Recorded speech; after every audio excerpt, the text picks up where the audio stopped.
One, two, three. Cannibal. Cannibal. Welcome everybody to your comic book podcast of the week. PS Comics, I love you. I'm one of your hosts, JR Comic Book, aka the Dirt King, and the guy to my left here, hopefully he's my left, is the one and only Kevin Pillow, aka The voice of reason. I was doing my little Vogue because I was like trying to do hand signals and I effed it up. The voice of reason. You can find me on all social media platforms at Voice and Reason 23 as I come to you at least maybe the last time from my undisclosed Shield location until I moved to my other undisclosed Shield location. I'm working on the new PS Comics I Love You studio. It is, I believe, if I'm not mistaken, JR, Yes up. we are legal now. Oh, We are finally legal. we are legal. And welcome to episode number 18. And we are, this is like JR said, this is PS Comics I Love You, the official pop culture podcast of KRP Broadcasting. We have social media for this show, too. Got to throw that out there. At PS Comics I Love You, Facebook and Instagram, Twitter, PS Comics I Love, the letter U.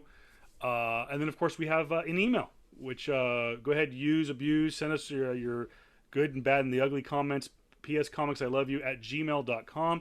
And yes, the YouTube channel is something I'm going to work on, but it's, like we said last week, we want to build the audience on this channel before we pick you all up and move you to the new channel, because we want to have a bunch of stuff built up in place. And I was thinking about this. One of the things that I'm looking forward to, and you can go back and highly recommend watching our 2 video game episodes. One of the things that I know that both platforms, PlayStation and Xbox, are working on is the integration into streaming. And I know that it was announced this past week that at least on the iOS platform, Xbox is completely redoing their iOS app from the ground up for the iPhone and the iPad. Simply to stream games on a mobile device. So that shows you how big of a market streaming is right now. And I know it's seamless on PlayStation. You can hook it up with your YouTube channel and stream live, but you don't get to see my pretty little mug. You just get to see what I'm playing, and you get to make fun of me and say, like when I would do Madden streaming, you'd be like, dude, why'd you play that call 6 times in a row? All I can say about that is that it wasn't big enough for them to keep on Mixer. Haha. What's that? Oh no, you don't know. Yeah, Microsoft used to own this streaming company called Mixer. Oh, that's right. Yeah, wasn't the one they just dropped like a couple of months ago? Yeah, they just like, oh, we're kind of done with it now, so we're gonna give it over to Facebook. So I'm like, it wasn't big enough for them to do that, and they're trying to get their gaming thing off the ground. But I know that they're running into a lot of problems with both Google and with Apple with their App Store and whatnot, and that's a whole different podcast. You'll probably see us, like I said, we'll probably unveil a YouTube channel dedicated just to this show, probably I'd say sometime next year. Just like I said, we want to build this thing up and have an audience big enough to support what we want to do on the other video platform.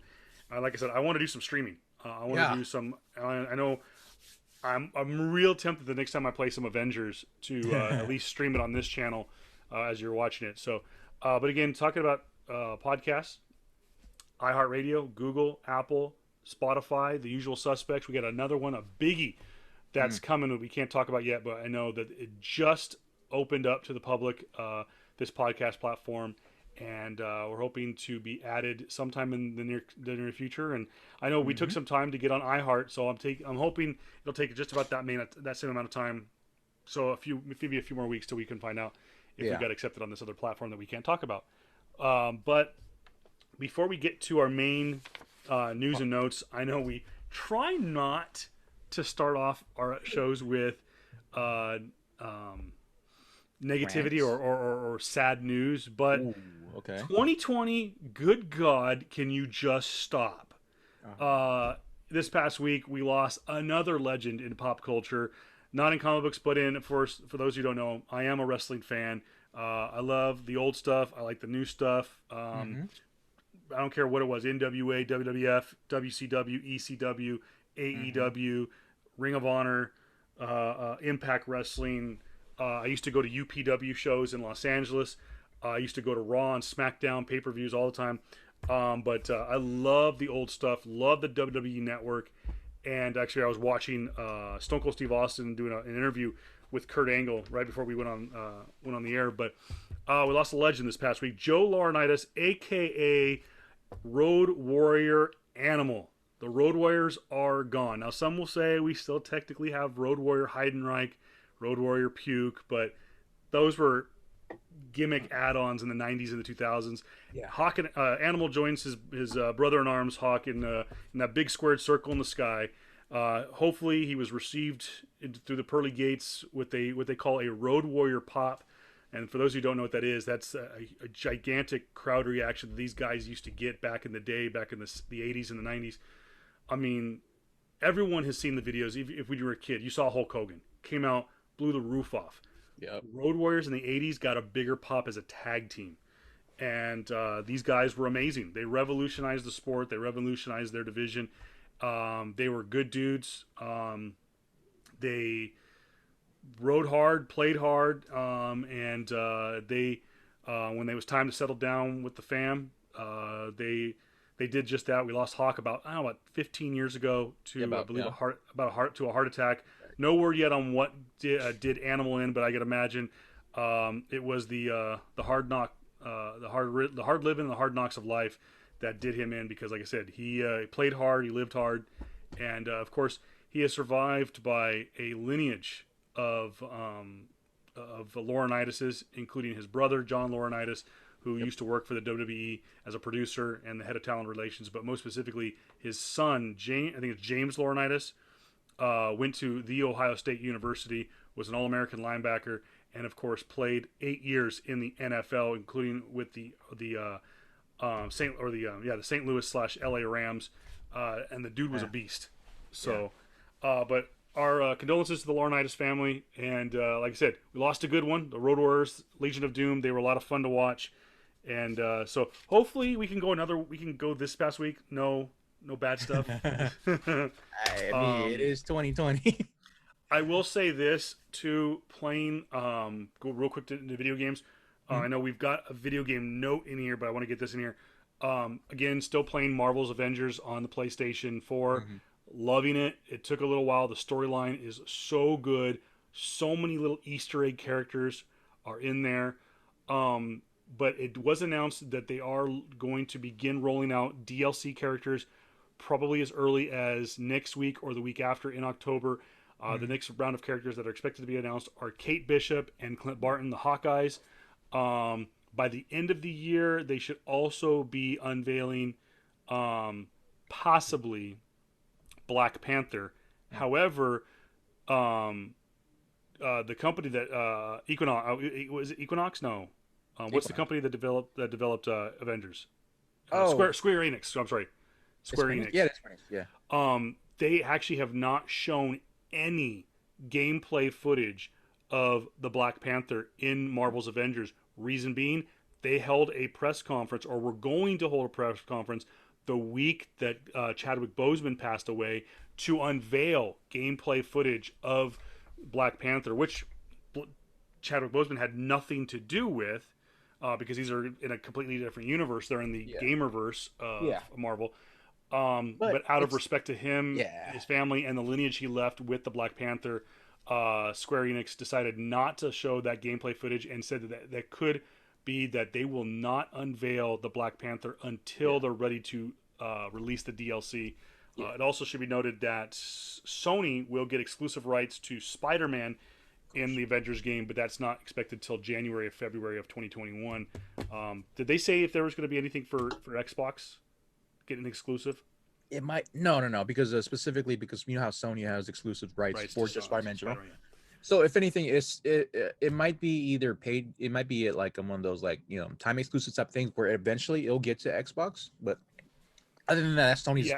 That's in Sony's court to whether or not say like, all right, cool, we'll let you guys play finally as Spider-Man, which is and it should be noted that Spider-Man will not be behind a paywall. Spider-Man will be a free DLC, whereas I believe Black Panther, Kate Bishop, Clint Barton, and on the all any other characters that they release will Yeah. be behind a paywall of some sort. There is talk that they will also be adding at Ant-Man and possibly the Wasp and some other characters to. Okay. And Jen Walters, who we talked about last week. So. I was about to say finally She-Hulk.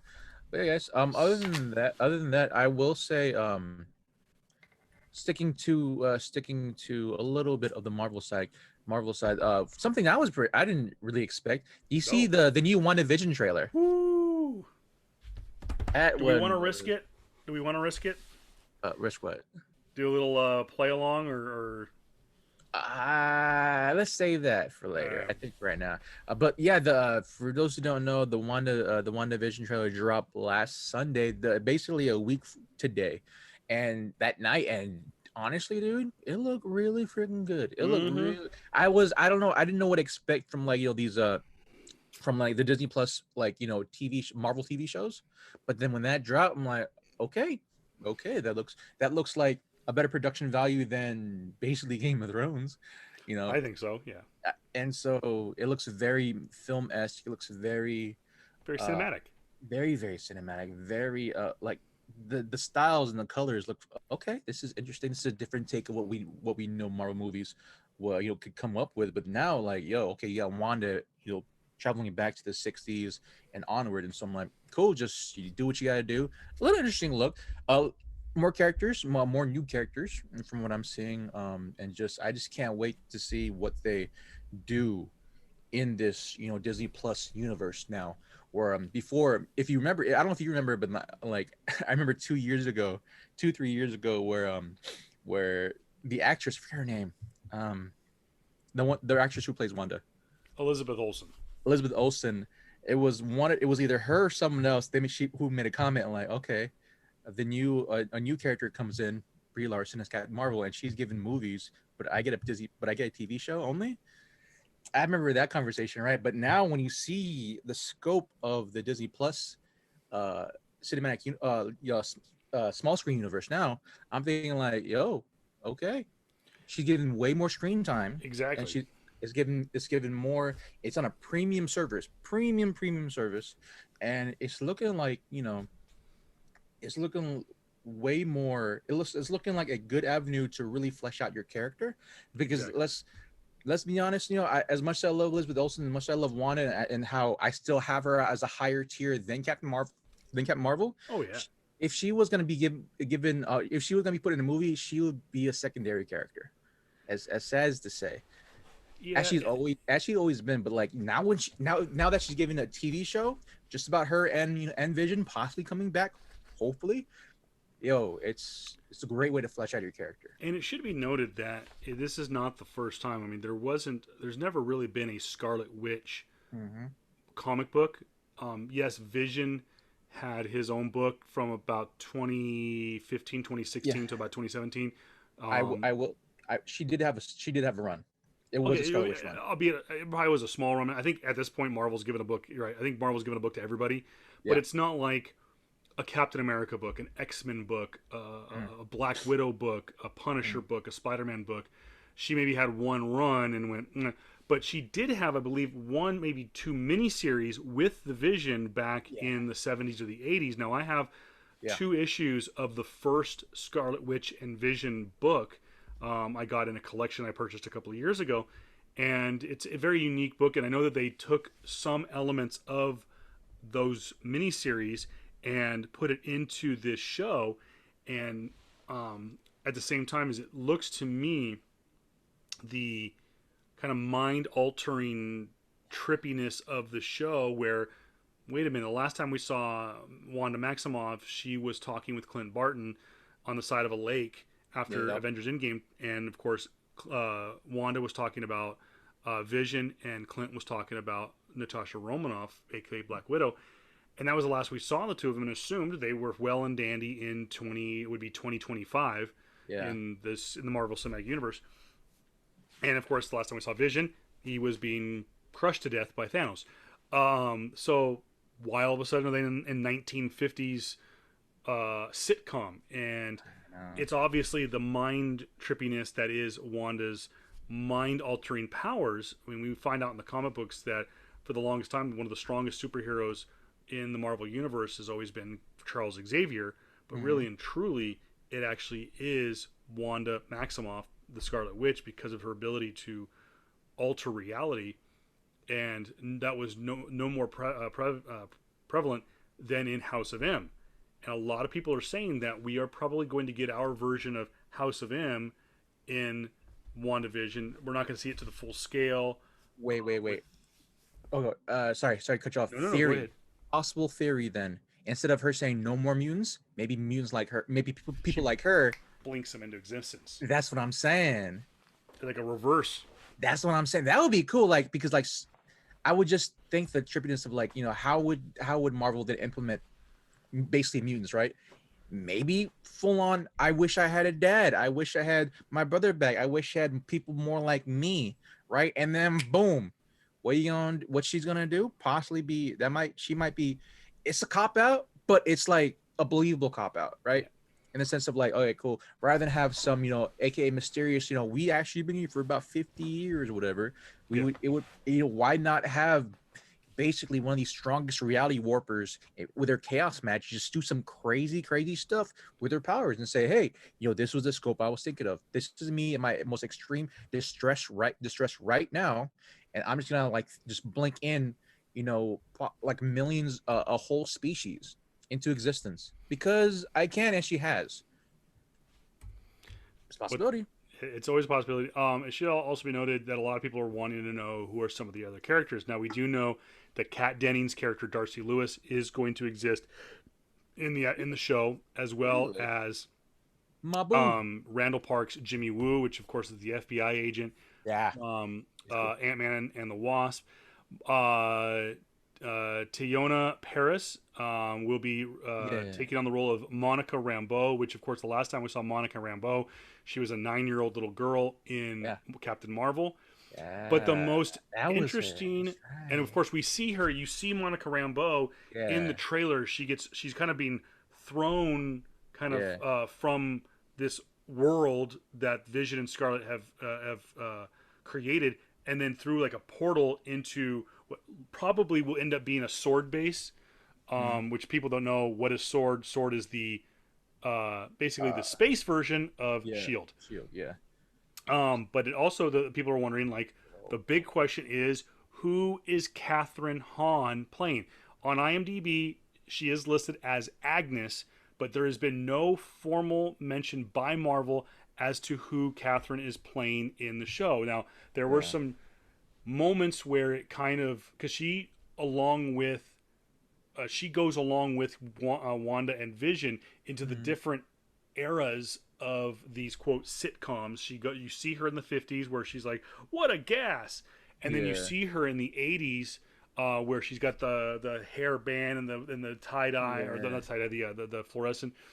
So people are wondering, okay, the character's supposedly his name is Agnes. Now, what Agnes is in the Marvel universe? Well, there really isn't an Agnes, Yeah. but there is a Agna Harkness, I believe, is the character's name, and she is a witch, and she is very prevalent in the Scarlet and Vision storylines, Mm-hmm. and so I'm wondering if this is someone who is teaching Wanda her witchy powers, so to Yeah. speak. Heck so. I So saw. Yeah. I saw a possible theory that some they're just throwing people are just throwing so many theories out there. That I saw one that was pretty interesting where it could possibly be Kitty Pryde too. But I'm like, that's a little bit too much to probably. It looks like I'm yeah, like I can see the resemblances, right? I can see possibly where they might go with that, but like, yeah, if anything, it might be Agnes, or it might be the witch that was prevalent in the miniseries per se. And so we'll see how it goes. I mean, like we know the ending. I'm pretty sure you know the ending, but then I know the ending as well to the pivotal comics of like of Vision and Wanda's like their character. Spoiler alert: split. Their character splits or their relationship splits, and so maybe they'll play out in the series. We'll see. Because it's gonna be interesting, man. I cannot wait, dude. That drops soon, bro. yeah. The Yeah, Agatha Agatha. Harkness is Yeah. the character's name, and again, she is a witch. She has appeared in other um, Marvel um, kind of um, platforms, Yeah. mainly around the X-Men universe. Yeah. So yeah, it should be interesting.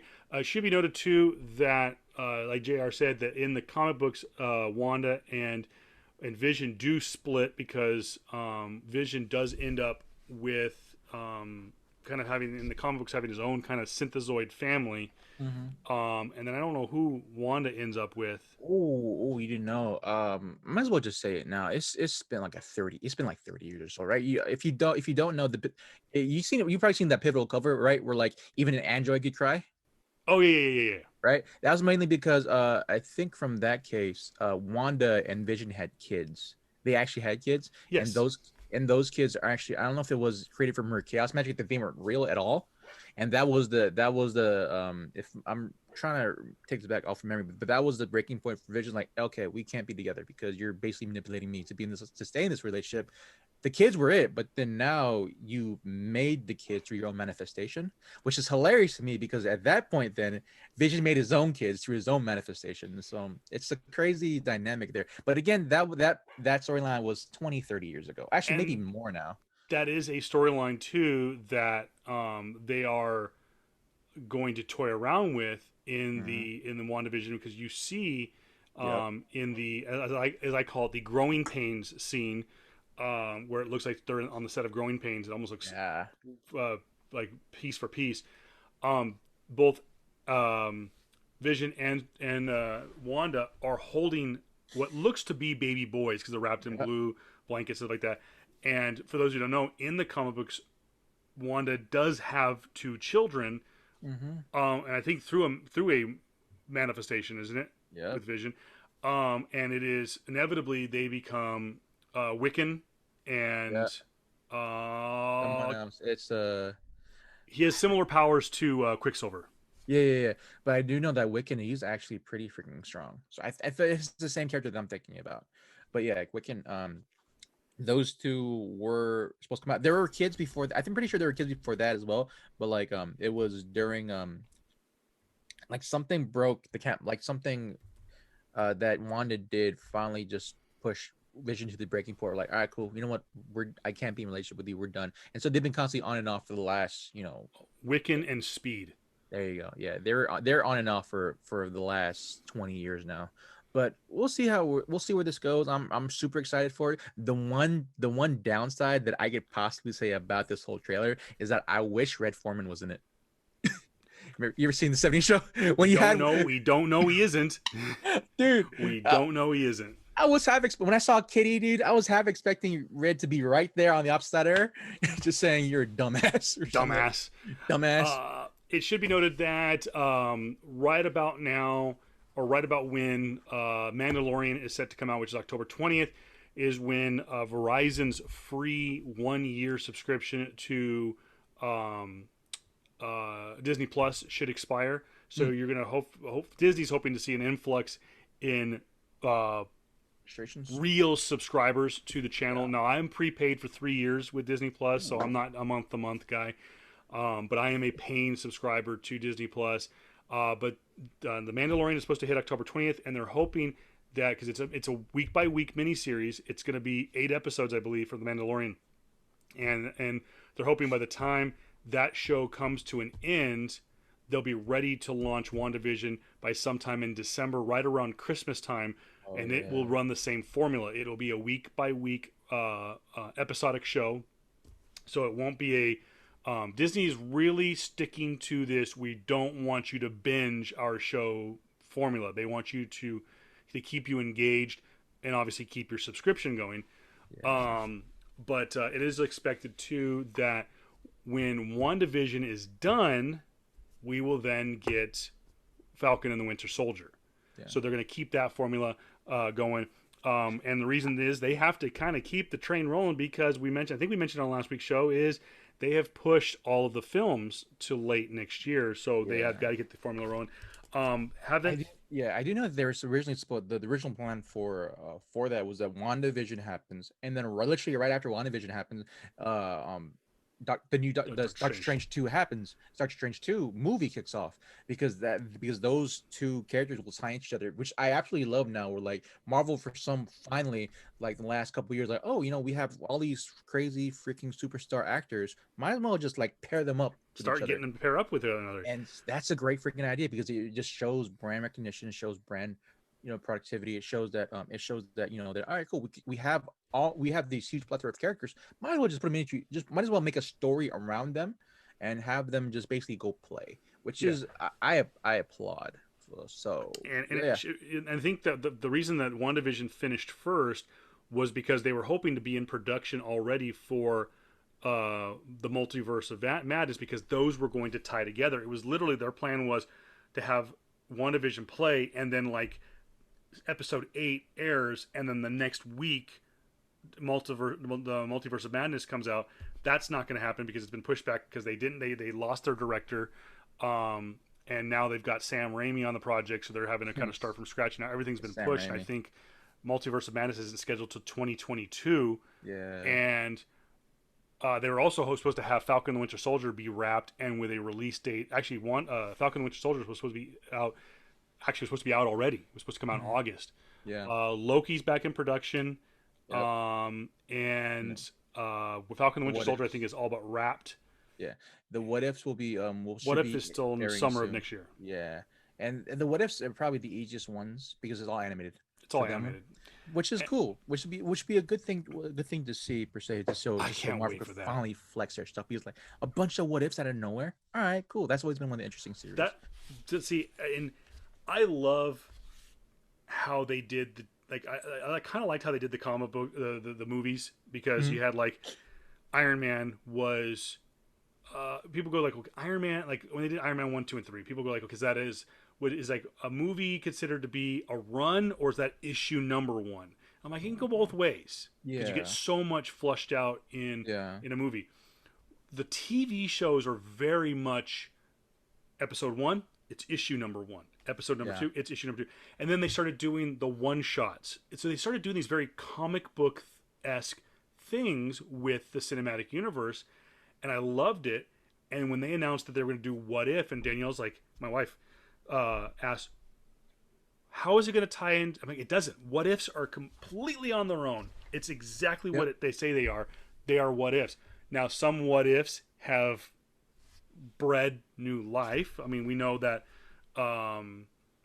Jane Foster being able to hold Mjolnir began in a what if 40 years ago. I have the copy. Little flex there. And inevitably she became Janice? Thoris. Was it Thor? Does it show it on the cover? Yeah, it says it's Thoris because it shows a pivotal cover. It shows a pivotal cover of her basically in Thor's armor, bikini basically, right? As once is a one piece bikini with her in like the shoulder pads, the helmet, and her swinging the hammer. And it says right here, "What if?" And then I think her name was Thoris. Yeah, and so I'm pulling up her now. Which is cool. Which I'm happy for, and because one, I have the comic as well, and now that one's gonna be raised up the price, and I should have sent that CGC as well, but that's a whole different subject. Thordis. There you go. Thordis. So Thordis can take care of herself. Yeah. Let me see if I can bring it up real quick. Right. Do it.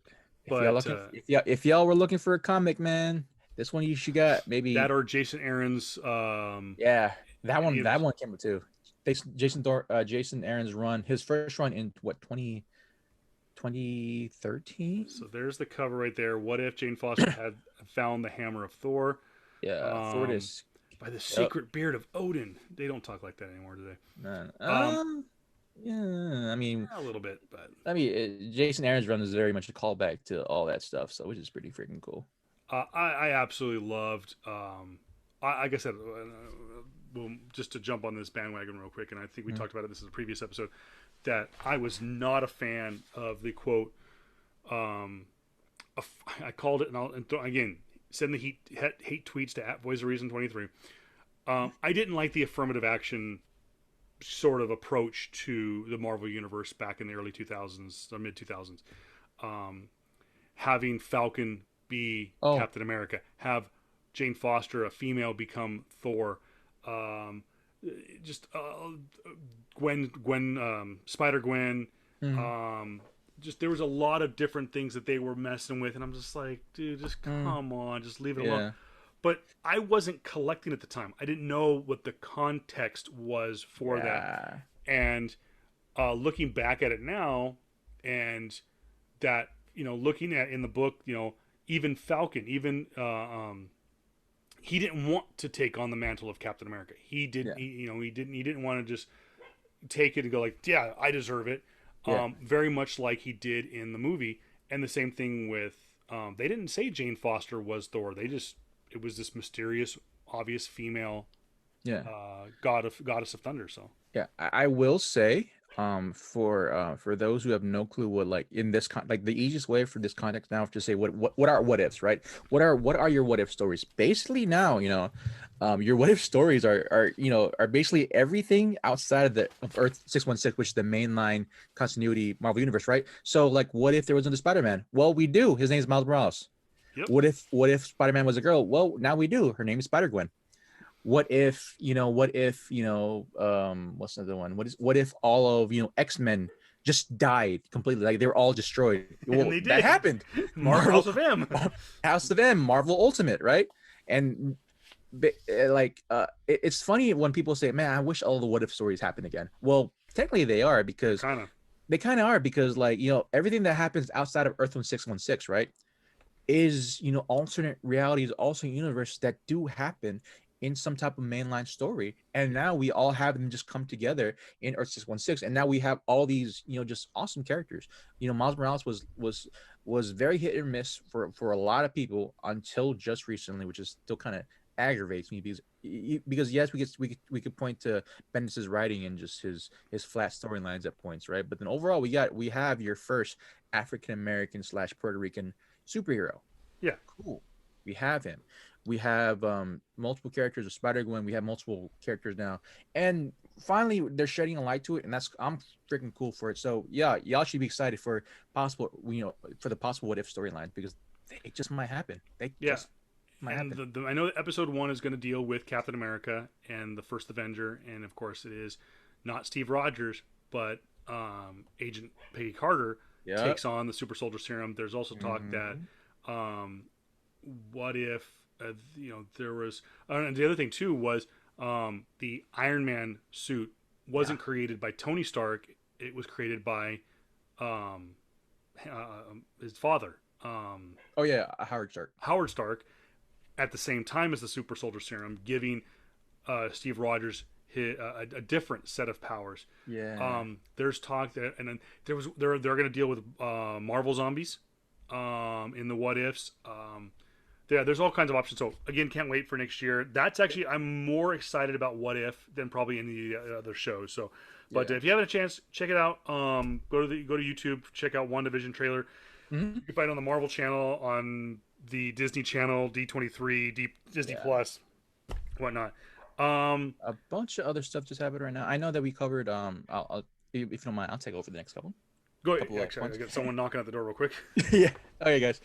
So as Kevin deals with that one, so as y'all know, we actually had the gaming podcast last week. Well, we actually have a bunch of trickling news that happened during that week, where TGS is happening right now. For those who know what TGS is, it's Tokyo Game Show, and that's an event that usually specifically happens in Tokyo, in Japan, and that's been going on for the last 20 years now, maybe even more than that. Actually, way more than that. And this is based TGS is basically for the time where Tokyo based or Japanese game developers just kind of flex their muscles finally, right? They're around. So we have gameplay. TGS is rolling out right now, but again, because of the pandemic, because of COVID, they are just doing an online only streaming service, which kind of sucks to me, because not too many people, not too many publishers or game devs from Japan actually is there. And so you only have like the ones that I've seen that are roughly there is Capcom, which is cool. They showed some gameplay for Hyrule Warriors, Age of Calamity, which is the prequel the prequel to Breath of the Wild, which, like I said before, because it's done by Bandai Namco, it's very Bandai Namco. And if you see gameplay from it, you'll know what I'm talking about. Basically, like mobs and mobs of enemies are there, and you're basically just this overpowered Link character and just destroying everybody with like a single hit. So yeah, that's on brand for Bandai Namco. And then we have again more gameplay from Monster Hunter Rise, Dual Blaze. That looked pretty cool. We finally had a. It wouldn't be a TGS or Tokyo Game Show without an actual Dynasty Warriors trailer, which that had happened. And so that's just some of the news coming out. It's still going on right now as we speak. I know there's another Capcom event going on right now on TGS, and they're doing some stuff. I'm hoping that there is more. There's going to be like somewhat of a Sony presence or somewhat of a Nintendo presence there, so we get more news coming out to you guys. But then overall, like, it's it is lacking. Well, granted, there is an argument saying that TGS in the last couple of years has always been lacking because that's a different market now for Japan. But I'm hoping I'm still holding out, some hope for possible, Legend Dragoon from Sony or something like that, guys. So, but other than that, the biggest news in this gaming spectrum to come out in the last week is a big one. Microsoft bought ZeniMax Media for $7.5 billion. And for those who don't know that one, that ZeniMax Media is the parent company of a bunch of game studios. The biggest one, Bethesda Game Studios. That's your Elder Scrolls. That's your Fallout. That's your that's your new Starship Field or something. There's a new they have a new space a sci-fi game coming out eventually for next gen systems. They own Arcane Studios, which is Dishonored franchise. They use for my old heads out there, id Software got bought from them as well. That's your Doom. That's your Wolfenstein. That's your Quake series. And so they of course they have a bunch of other studios under that umbrella as well. But that's a big get. Microsoft, I know, Microsoft Game Studios, I know, have been saying before that they've been really trying to bolster their first party offerings, because for the longest time they can only hang they can only hang their hats on maybe 3 or 4 franchises: Halo, Gears of War, um, the Forza series, right? Maybe 3, and that was kind of just it for for Bethesda. Oh no, not Bethesda, for Microsoft. And in comparison to Sony and Nintendo, that's very sparse offerings. But now they got probably one of the biggest exclusives now, possibly Elder Scrolls and Fallout. And for those who don't know how huge of a big deal this is, it's pretty freaking massive, because now there's a possibility if you haven't played Skyrim, right, which was up there in the running, or even for a lot of people that it was the game of the year or it was game of the generation for your PS3 era, PS3, Xbox 360 era, that's that game, right? That now there's a possibility that the next Elder Scrolls game or the next Fallout game would be strictly just for Xbox, right? To me, personally though, I will say to me it doesn't matter, because I was originally gonna get a PC anyway, and this is basically gonna bolster my my choice now to get a PC, because like, hey, like, I might as well get a PC right now, because this Game Pass does go on across all platforms. I see this as a huge like buying a huge plus for Game Pass, because now all those games, right? All those exclusive games now are on Game Pass instantly. I think like the last couple of days now, Doom, the new Doom game is now on Game Pass, so you can get that game for free as long as you buy the subscription. And like it's a huge, like, it's let's not I'm not trying to downplay it at all. It's a massive get for Microsoft. We'll see how that goes, because because Bethesda before was its own publisher too. And so we don't know how that's gonna play out. Is it just only gonna be strictly for Microsoft now? Is Microsoft going to extend the proverbial, like, I guess, not the white flag, but the proverbial, like, peace agreement notice to Sony, say, hey, okay, we saw that, are they going to, like, go to Sony and say, hey, we're still gonna release Elder Scrolls and Fallout on your platform as well, because you know Fallout 4 made a lot of money on Sony's platform. Elder Scrolls, same thing. And so are they gonna kind of like shoot themselves in the foot by not going out to that market? So we'll see. We'll open to see. But then for me personally, dude, like, it's just giving me a better reason to like finally put down money to go buy a big PC, because like rather than buying a $500 Xbox Xbox Series X, I might as well put that same money into the new GeForce GTX 380, which costs roughly the same price, into a bigger, massive PC. But then, hey, that's just me, man. What do you think about that, bro? I don't know. I've been going back and forth because I've been looking at the different streaming platforms that both Xbox and PlayStation are offering, and one of the things that Xbox keeps pushing is by buying Game Pass, you're going to be able to play it on the Xbox, on your Android phone, Yep. and on your personal computer. So it's basically they're kind of like it's Microsoft. They've been the one of the big daddies in Yeah. PC gaming for a while because they're or PC PC gaming and Yeah. PC software developing for years. I mean, Windows. they've done stuff different levels of gaming. I know one of the things that they're on strictly the PC side that they're still heavily working on and they're doing a complete refresh on is the flight simulator, which has been like their go-to quote game, but it's more of just a simulator.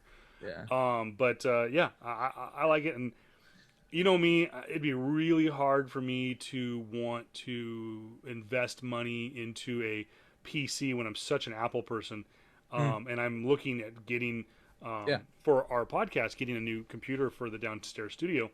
Yeah. And so it'd be kind of tough because if I'm gonna go big, I'm gonna go home. If I'm That's gonna what do I'm a PC, I'm saying. gonna go big or go home. That's what I'm saying. But I keep talking with the wifey about getting a PS4, PS5 or an Xbox X, and which by the way, too, for those of you looking to pre-order the Xbox Series X, please be careful when you order it because it's not the Xbox One X like all Yeah. of you guys are buying.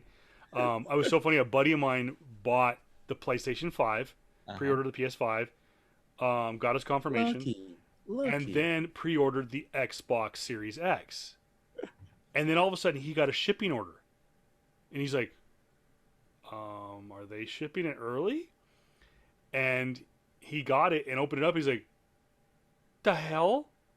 And it's the Series Xbox One X. Yeah. Not the Xbox Series. So, by the way, bad Apple, bad marketing on Microsoft's part for the naming. So, but Which is you funny. gotta pay attention, bro. Well, I understand that, but at the same time, it's hilarious to me because I remember they threw some shade Sony's way because of how horrible and atrocious the Sony pre-orders has been, right? Where because Microsoft put out a tweet saying that, hey, you'll know when we come out pre-orders, guys. You'll know when we do it because we'll be upfront with you guys. We'll be upfront with you guys. And then literally the day they came out pre-orders, I saw the Xbox Series X prop sale go like 795%. I'm like, well, that's the wrong one though.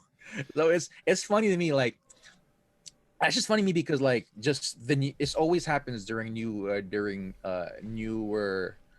generations, right? New consoles, it's gonna happen. And so yeah, just the one thing that I freaking found, I knew from years ago, is that the numbering system, or the new numbering system for Xbox generation systems is just off, like 6-bit. Why would you call your third generation Xbox One? Yeah, there's a whole bit on it on Big Bang Theory. They talked about that. It's like the PlayStation, PS2, PS3, PS4, PS5. It's simple, and people go like, "Well, it's because PlayStation people are simpletons and they don't know how to add." And it's like, but you called your third generation Xbox One. Xbox One, and I get why they did it. It was tying into Microsoft's One initiative. Yeah. They had OneDrive, and a lot of other stuff that they had, but I mean, nonetheless, it was just a bad. But aside from that, them getting Bethesda and them putting the next generation going the next generation on the right foot, I credit them because hey, we all just for the industry and just for the market in general, we need I guess opposing studios or opposing companies to basically be I just literally had the word in my head and I just forgot it because I was trying to I hate find when that happens. I hate it, dude. We need them to basically just combat each other. For lack of a better term, we need them to stay competitive. There you go, stay competitive with each other because it keeps the market honest, it keeps them honest, and it keeps us as the right consumers. It keeps our rights in our hands, because as long as the companies fight with each other and try to make their best offerings to us consumers, hey, that's better for us. This is, the Xbox getting Microsoft getting ZeniMax Studios is just has given me a choice, or given me a better a better inclination to want to get Game Pass now, because originally, like, yo, I need an Xbox or something to get Game Pass. I never really thought of it, but now, hey, if I ever get my or when I get my PC rig coming up, and I get, a really beefy graphics card and all this stuff, might as well get Game Pass, because hey, Elder Scrolls is on Game Pass. Dishonored on Game Pass, Doom, Wolfenstein, Quake on Game Pass, all these the new Halo that's gonna come out on Game Pass. And so I'm like, yo, the second I get my PC, I got like 15, 20 games just There to you get go. Game Pass.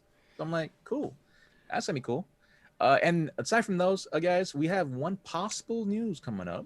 Aside from our just gaming news, one possible news, a new 007 might happen. A I new know. double I'm a new interested double oh about 007 this. character, or the new 007 James Bond might be in the running now. Henry Cavill. Yeah, Superman playing James Bond. That's interesting. I know originally before it was gonna go to what's his name? Tom Hardy.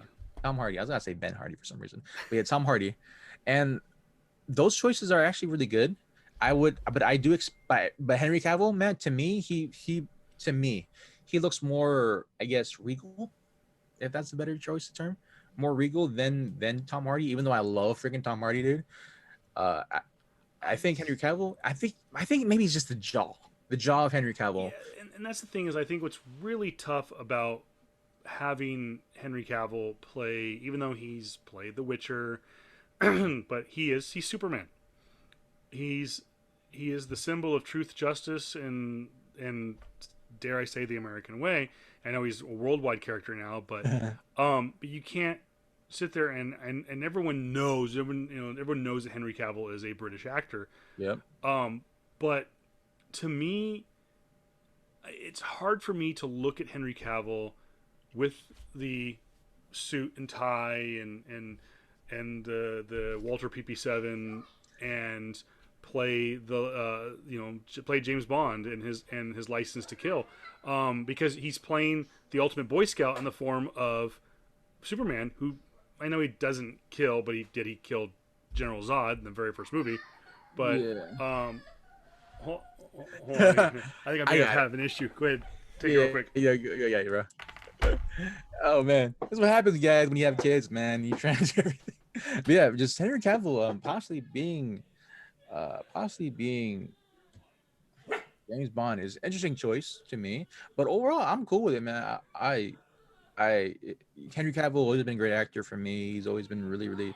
I think he does fit that stoic role, in my opinion. Because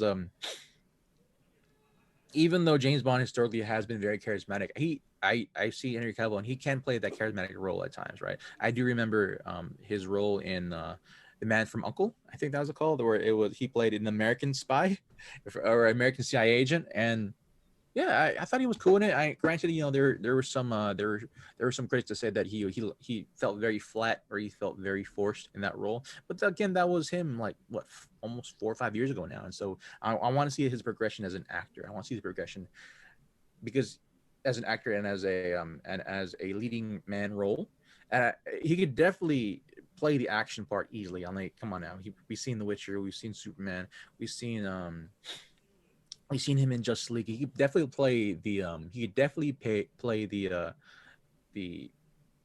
the action scenes and all that stuff. I'm not worried about that at all. And if you give Henry Cavill this thing, I'm cool. I'm all for it, man. Like, he's definitely been specifically in the last couple of years, Henry Cavill has definitely been that action oriented star now. Him, Oh yeah. like, and I'm hoping that his acting chops will come to play now, because like I said before, I think you weren't here for when I said it. Like, I remember him in The Man from Uncle or something like that, right? Where he Oh, played that's a right. He was CIA, in that. he played an American CIA agent, spy agent, right? And like, I loved him in that movie, dude. And as well as now, he was in the more recent Mission Impossible movie, where he was right in that too. So he definitely the action. He has the acting Oh chops. no, he He can. has It's he can play the action. He can play action scenes. Eat like Witcher. Come on. And the only thing that I will, the only thing that's a negative for me is that there's a possibility that him being 007 and Pop now, making three appearances in Justice League is gonna put possibly The Witcher into the back burner, which I'm hoping it's not, because come on, it's The Witcher. Stop it. Just I'm pretty sure Henry can do everything. And I love that about him. I love that he's a freaking nerd, but he's like a built nerd. Yeah, he's like So Joe Mangliano or whatever.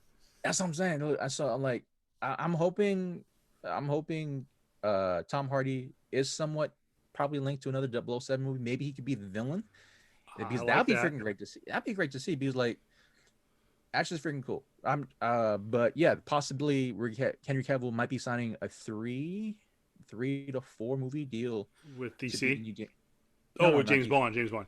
Yeah, to be It, James Bond. it's So usually, I think it's usually a 3-term deal, but yeah, I know that Daniel Craig was very specific about the type of movie that he was in, and he yeah, had kind of an arc to his yeah, stories. Whereas a lot of times with the James Bond movies, like they're connected, but they're almost their own individual movies.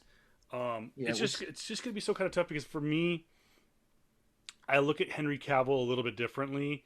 yeah, And I know that Boss Logic put together a mock up of Henry Cavill, Tom Hardy, and Idris Alba, who are the top candidates for 007. And let me just get and I know we just talked about the female Thor and stuff like that, but I can't see absolutely positive you cannot have a Jane Bond. It just yeah, it's and not gonna work. yeah. And everyone's like, well, the character needs to evolve, and he's we can't have womanizers on. I'm like, For me, that's that's aside from like, I like the idea. There's this notion of like of people saying that, well, 007 is just a title. Absolutely, I understand that, but there can't be a Jane Bond. I understand that, like, because that's just kind of hem hocking it. Now you're giving, rather than growing a role, rather than going through the trials and tribulations, because absolutely, of course, you any different take on a character where it has a woman lead is going to be met with criticism, because hey, it's a male dominated market. I understand that. yeah, But it also just lessens the role, because if you give I mean, it's basically, it affects. I understand it more so in my end, because like, hey, I've seen whitewashing for a very very long time. This yeah, is this version of whitewashing to me, because like you give an established character, right, to someone else, and hoping that the popularity of that already established character will then proceed into whatever version or iteration of it that comes afterwards. That's kind of like, just like, okay, you're just kind of shitting on, you're kind of just sorry for my French, you're kind of basically just shitting on the fan base at that point, thinking that those people that supported this character that's been this way for so long should support this character. And if you don't support this character, you never were a fan of them in the first place. I'm yeah, like, that's just horrible logic. That's just very, like, what would happen per se, even though people are gonna, ultimately negate this, like, okay, well, what happens when Captain Marvel, right, the female Captain Marvel, will get played as a man now. Well, for us fans, well, we knew, for the comic book fans, well, we knew that Captain Marvel was really a man. But but in today's age, right, when people see that, like, oh, that's just, that's oppression again, that's misogyny, Captain Marvel was a woman. No, she wasn't at first. The title Captain Marvel was from Captain Marvel.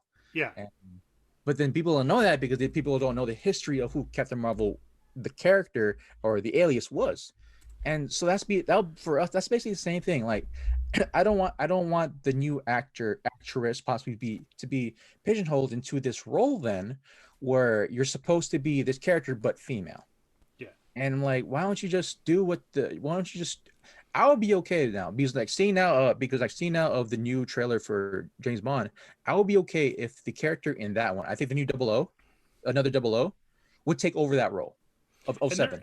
and And it that, I is would be yeah, fine with that, because like, you're not then arbitrarily giving James Bond to as a female character now, but you're basically trying to give an acquisition of, I guess, power to a new character, because yeah, let's face it, dude, James Bond should have been older, was older, is older, and he's lost a step.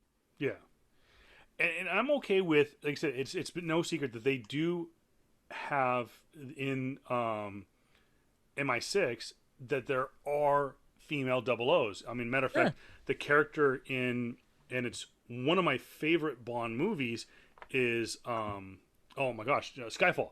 Mm. And in Skyfall, he's training, James Bond is training a woman to become a field operative and eventually a double O.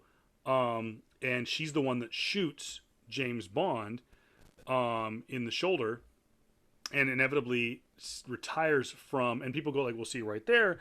Once again, they're relegating a female to a side character. I'm like, but people don't understand is that first off, I mean, for spoiler alert, whoever hasn't seen Skyfall, it's a fantastic James Bond movie.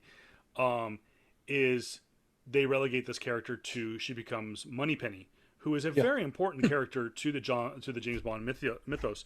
Yeah. And it was really cool was they very much paid homage at the end of Skyfall. They pay homage to Doctor No, which was the original James Bond movie, with the waiting room that Moneypenny is in, M's office, and it being, and I hope they bring him back, Ray Fiennes, Yeah. I believe, and stuff like that. But I'm okay with there being a female double O, be a 005 or a double. Well, there was a 006 that was in GoldenEye, but yeah, there can be female double O's, but 007 is James Bond, and I mean, if you want to do a what if, that's fine, but or do a spinoff or something like that, or there were multiple stories that oh my gosh, was it Fleming? Ian Fleming Yeah. Yeah. wrote.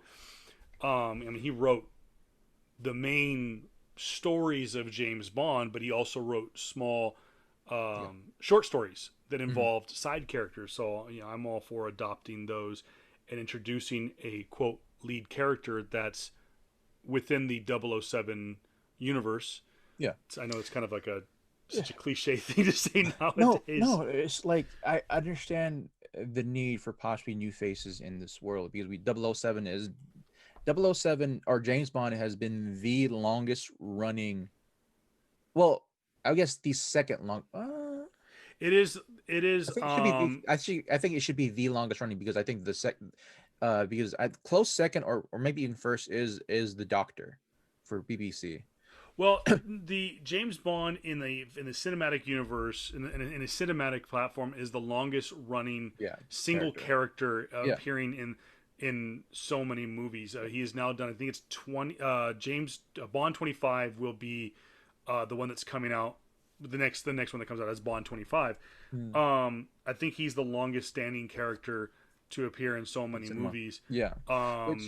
Which Um, yeah, like in the sense like 007 itself is its own, it's just a title, right, for yeah, MI agents. So James Bond should be still adapted into still be seen in all James Bond movies, but the title of 007 has flexibility there at this point because like, hey, if you want a female character, make this, you grow this character from the ground up. Then you can't, I like we said before multiple times again, I can't, and I know I'm harping people when I say this, like you can't just think, oh, I'll just poof up this magic character, and because this person fits whatever narrative you want to fit, everyone should like this character. And if you don't, you're the misogynist, you're then this, you're then that, you're racist, you're whatever. Like, no, you just, if it doesn't work, it doesn't work. that's what I'm saying. So like you can't just, Ghostbusters, Ocean's 8, it didn't yeah, work.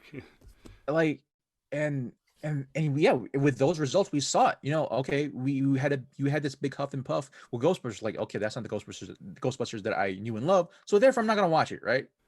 But And then because you don't watch it, you're then called all these things. The same thing with Ocean's Ocean's 8. 8, and Like, then what was the other one with Rebel Wilson and oh my gosh, I can't think of her name now. It was a remake of Scoundrels, Dirty Rotten Scoundrels.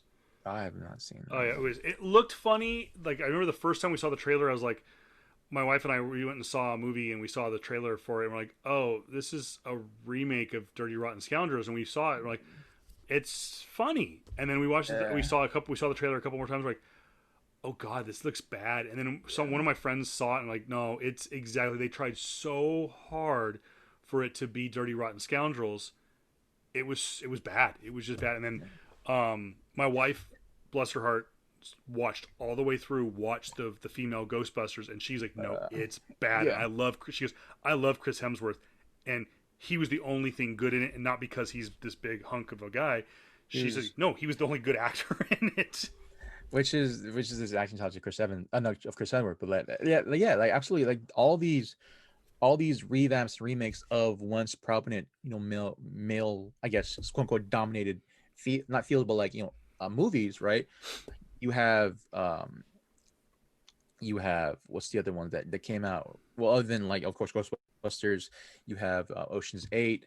You have what's the other ones that just I know recently. Oh my gosh, why can't I think of it? I know I can't think of There's the been other. so many that they've tried to do, but I will say this, and we'll circle back to it. If and only if there were to be a female to fill the shoes of the 007 and play Jane Bond, Hmm. it's your girl, Kate Blanchett. I'm sitting here thinking about who can play it, and I think that's the only one I could think because I could just see her doing the little tie, Yeah. and Okay. her pull the Walter PP7. I think she could pull it off. And I will. but is she a Yeah. British? Is she British though? I think so. I will say also, I forget her name. I think her last name is Digby, but she was just recently like what's that one movie with The Rock and like what's Hobbs and Shaw, Hobbs and Shaw. the sister. Oh, though the sister. She'd Yeah. be really good. She actually like Oh, she did. she's Australian. She Kate Australian? Blanchett's Australian. Oh, okay. Well, yeah. She's I from mean, Melbourne, so I mean, eh, it's that'll work it's for fine. me. It's fine. I mean, I know. I'm pretty sure that I know that UK people want a UK actor to probably be James Bond. I understand that. I get that. But like, it's pretty freaking close. It's Australia. Y'all colonized that a long time ago, so it's fine. Oh yeah, what is the actress's name? Oh, I'm pulling it up right now. Oh, for Um, mine. yeah, Vanessa Kirby, Yeah, Vanessa Kirby. There you go. Yeah, and like she is she's she's from London. I Um, would give her the spot, honestly. Like yeah, if it was a 007, just the role of 007, she could like specifically in like what the last two movies she did. She did Mission Impossible and she did Hobbs and Shaw, right? yeah. Or she's gonna be in the new Mission Impossible as well. She was in Mission Impossible. She's going to be in 7 and 8, which Hmm. I think our good friend oh my gosh, I can't think of his name. Not Ryan Kincaid. He was in Vegas and he draws. It very much looks like a Venom, like a female Venom Oh yeah, almost. yeah, yeah, yeah. Yeah. What's I his? know What's the artist name? oh, I forgot though, dude. Kelly? No. Anyways, Yeah, I just yeah. saw that the character's name for Mission Impossible 7 and 8. It's called White Widow. Oh yeah, yeah, yeah, yeah, yeah. I'm like, It is Kincaid. It is Kincaid, no, isn't it's it? not Kincaid. It's Yeah. oh, it's gonna Yeah, bug it's me gone. now. Just look up White Widow I stuff. will. I will. But yeah, Anyways, we can but talk. yeah, We actually, are gonna have to do a double. We are gonna have to do a James Bond episode. no, but actually, good segue on the topic of live action remakes and adaptations. We'll head back into our main topic for today, guys, and it is actually the the episode title, the live Oh, action remake slash adaptation episode, or Jamie how Tyndall. Jamie Tyndall. There you There it is. go. Sorry, It was gonna bother me anyway, that dude. was But gonna yeah, bug me. just back on our main topic, guys, or heading into our main topic. How do we feel now on this new age of live action remakes and adaptations? And there's been so many throughout the years, but specifically in the last 5 years, we saw just this huge resurgence of like having specifically animated type of show or type of movies and or shows before now being adapted into either live action CGI or just live action in general. General, yeah. And so what we had just from Disney alone: Aladdin remake, Dumbo remake, The Lion King remake, Jungle Book, which I think for me, Jungle Book is the one that really just kicked out the door and Well, say, here's a remake of it. Mulan just recently, yeah. Beauty and the Beast, Last Airbender, and outside of Disney, Last Airbender, Dragon Ball, TMNT, Transformers, Lady and the Tramp, goes back into Marvel, which goes back into Disney, Christopher Robin, Alita Bell Angel, Ghost in Shell, and the most the most interesting one of the interesting is Well, the I mean, most was it it ever doesn't really? like It was cats adopted from. cats. It was adopted for stage, but I mean, when you try to CGI actual cats. Yeah, yeah, it was bad. It was bad. It was bad. But yeah, Where did it start? Well, technically, right now, Disney Plus. If you go into Disney, if you have a Disney Plus subscription, you scroll down on the main menu, they hmm actually have a whole subcategory of live action remakes, and it actually started with Cinderella. They did a live action that's version right. of Cinderella, That's right. with I believe, It was a retelling of it, right? It was a different retelling. no, well, it was kind of both, but it was the first time that that Disney, and it was Lily James who played Cinderella. I was thinking of somebody else. Lee James, Um, really? Hmm. and Lily James is from Pride and Prejudice, Mamma Mia, Baby Driver, most recently. But the big name in this movie was Kate Blanchett, played the evil stepmother. hmm But it was the first time I believe that Disney took on Cinderella, because they had done Cinderella. Because you have to understand is that And Cinderella is one of those stories that falls under public domain, mhm. and because I don't know if it's a Hans Christian Andersen or if it's just one of those old, It's um, yeah, a lot of the Grimm fairy it's old tales. fairy tale, Yeah.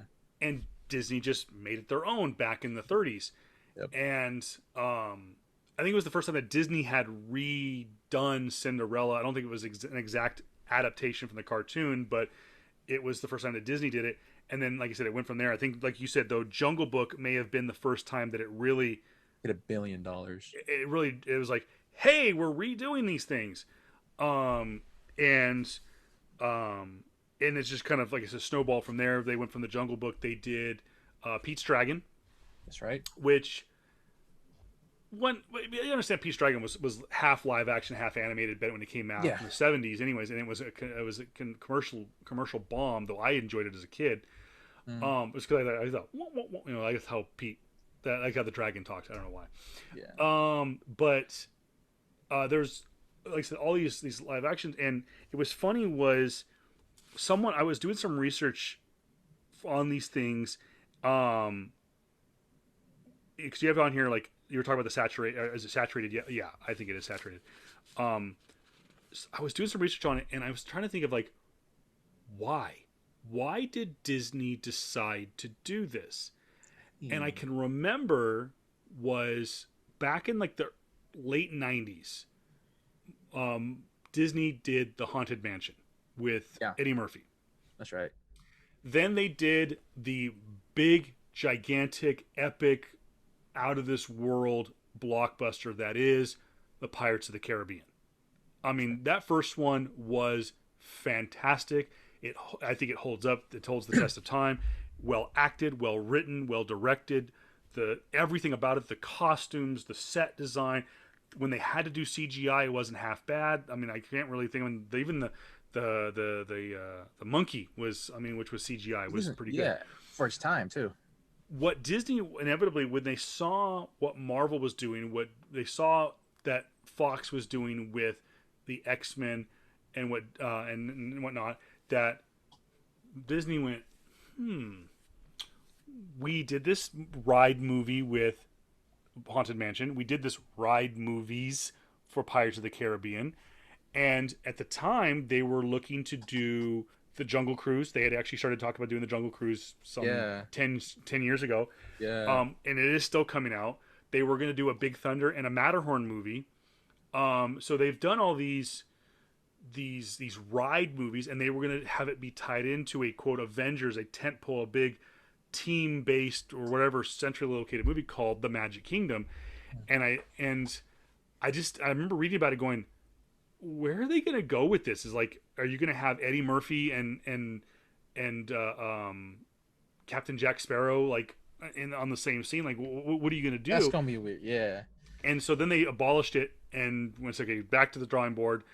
And they decided to like, hey, why don't we do? And I remember they was like, they almost kind of just went, let's do live action remakes. And it was just like, wait, how did you go from here to here? And like I said, they did I Cinderella mean, and then they did Jungle yeah. Book, and I think they did a tremendous job with Jungle Book, and that's where you said it. Just $1 billion. Let's keep the train rolling. I will say, the one of the biggest reasons why Jungle Book was such a hugely polished success is because one, I can't say it followed one for one the exact same route as the original Jungle Book, but like when you have John Favreau as your lead director, and just how in depth he is with everything. Yeah. Granted, Iron Man 2 was kind of but like the way Iron Man 1 kicked off, and the way Jungle Book, and the way he's doing right now with Mandalorian as show, I think either showrunner. I know he was director at one point. I'm pretty sure he's showrunner now. just him being, just give him, if you, I will say this to the end of time. If you want Star Wars to be good again, give John Favreau everything. He's your Kevin Feige of that universe, because he will single-handedly make it sure that everything is on par with what it should be. Period. And so I think for me, John Favreau, because he directed Jungle Book, was the reason why you have I think how for me specifically, that it's a better, it's okay with me to then be okay, I guess, okay with just having more of these live action remakes out there now, specifically from Disney. I was okay with Beauty and the Beast, right? I was okay with okay, new Aladdin. All right, cool. Maybe not so much as maybe things gonna be different. They're trying to be more more not diverse, but more authentic per se. Like, yeah, of course, the original movie, you're an Arabic country. You should have people of Middle Eastern descent there. I get that. That makes sense. Beauty and the Beast, same thing. We had, what's her name, Belle. She's supposed to be French, even though they got an English actress. But white can pass off as for a lot of colors, for a lot of white European colors. So I understand that point as well. It's just more. I was okay with accepting that until yes, and then we got saturated when we started having Mulan without the music. We started having Dumbo again. I'm like, it's when we started having The Lion King was to me was the biggest contributor, even though it did $1 billion in movie theaters. I think a lot of that was due to just basic nostalgia. Yeah. It was definitely nostalgia, because I should have sent you that clip of a guy deep facing uh, a lot more, I guess, animated features and looks of The Lion King onto what we got for the CGI remake. I think I ended up, when you talked about it last week, I think I did see a video. Maybe it wasn't the video, but I think I've seen something like that. I'm pretty sure you did. Right? Real quick, back to rewind, I did a little backstory.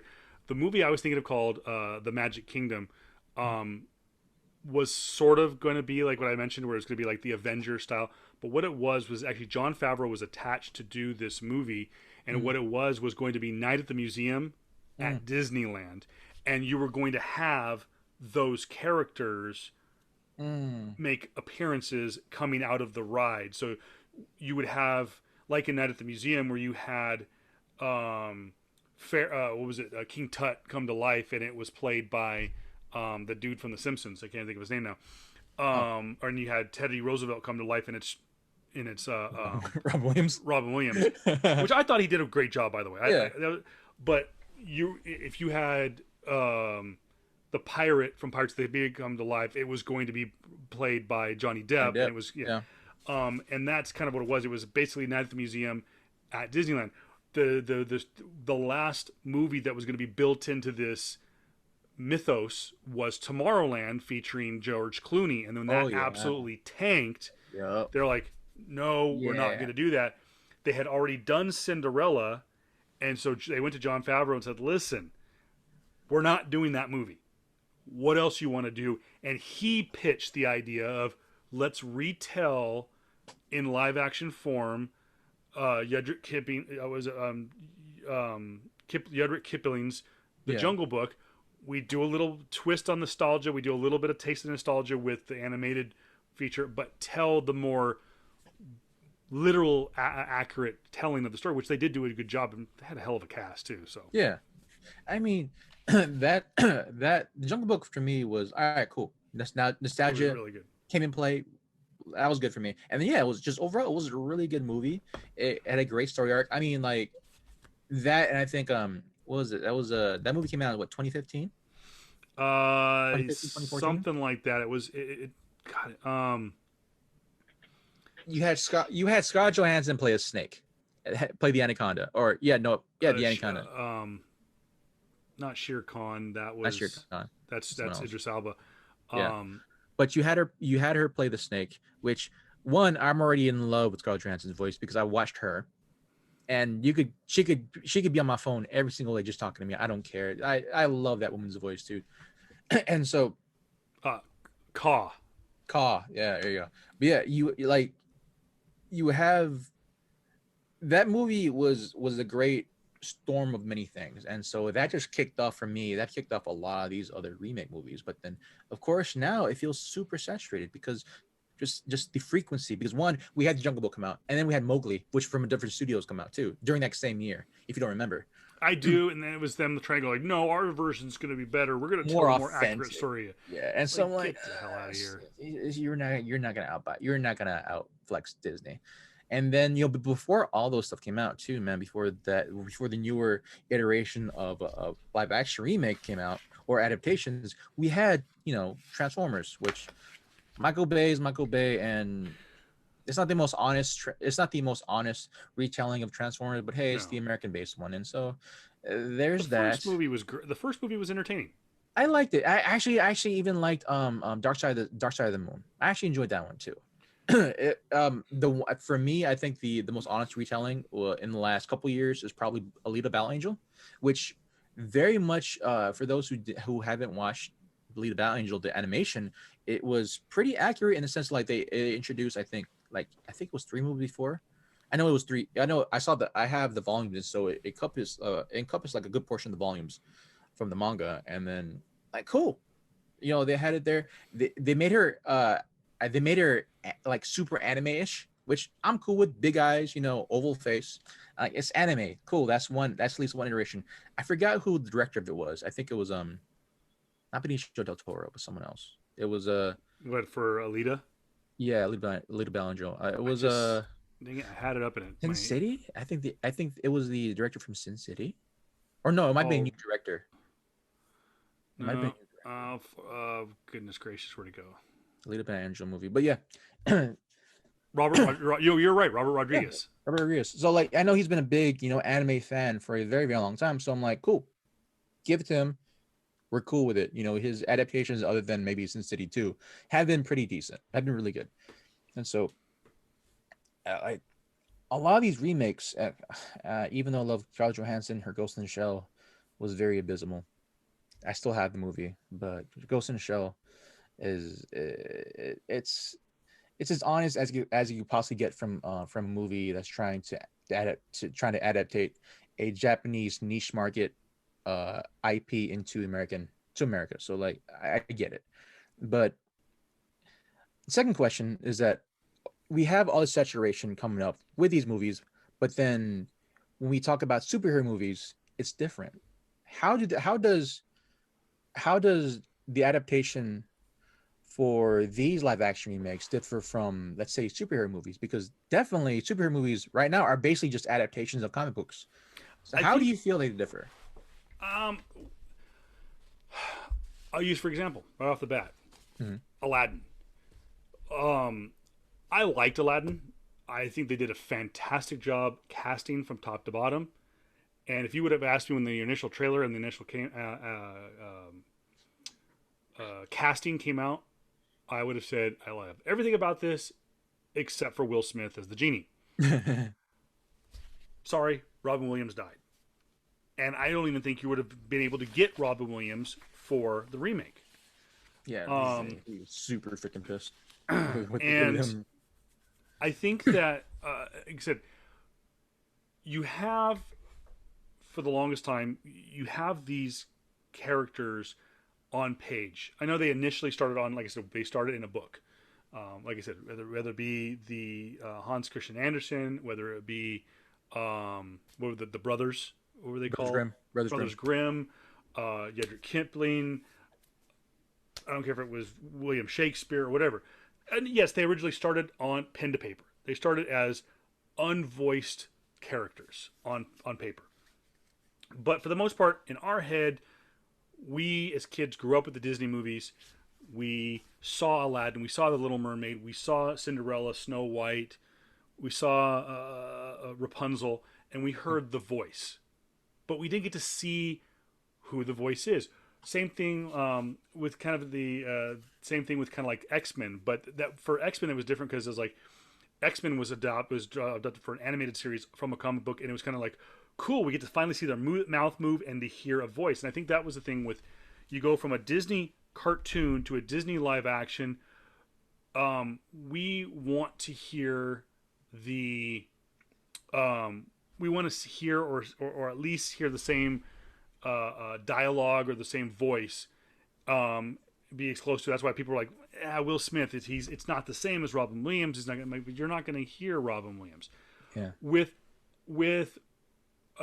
a comic book movie, for example, when they made we knew what Robert Downey Jr. sounded like, but when he puts that Iron Man costume on, you close your eyes and you think about the first time you opened up an Iron Man book and you're reading it and you have the voice in your head, you're going, I wonder what this would sound like in real life.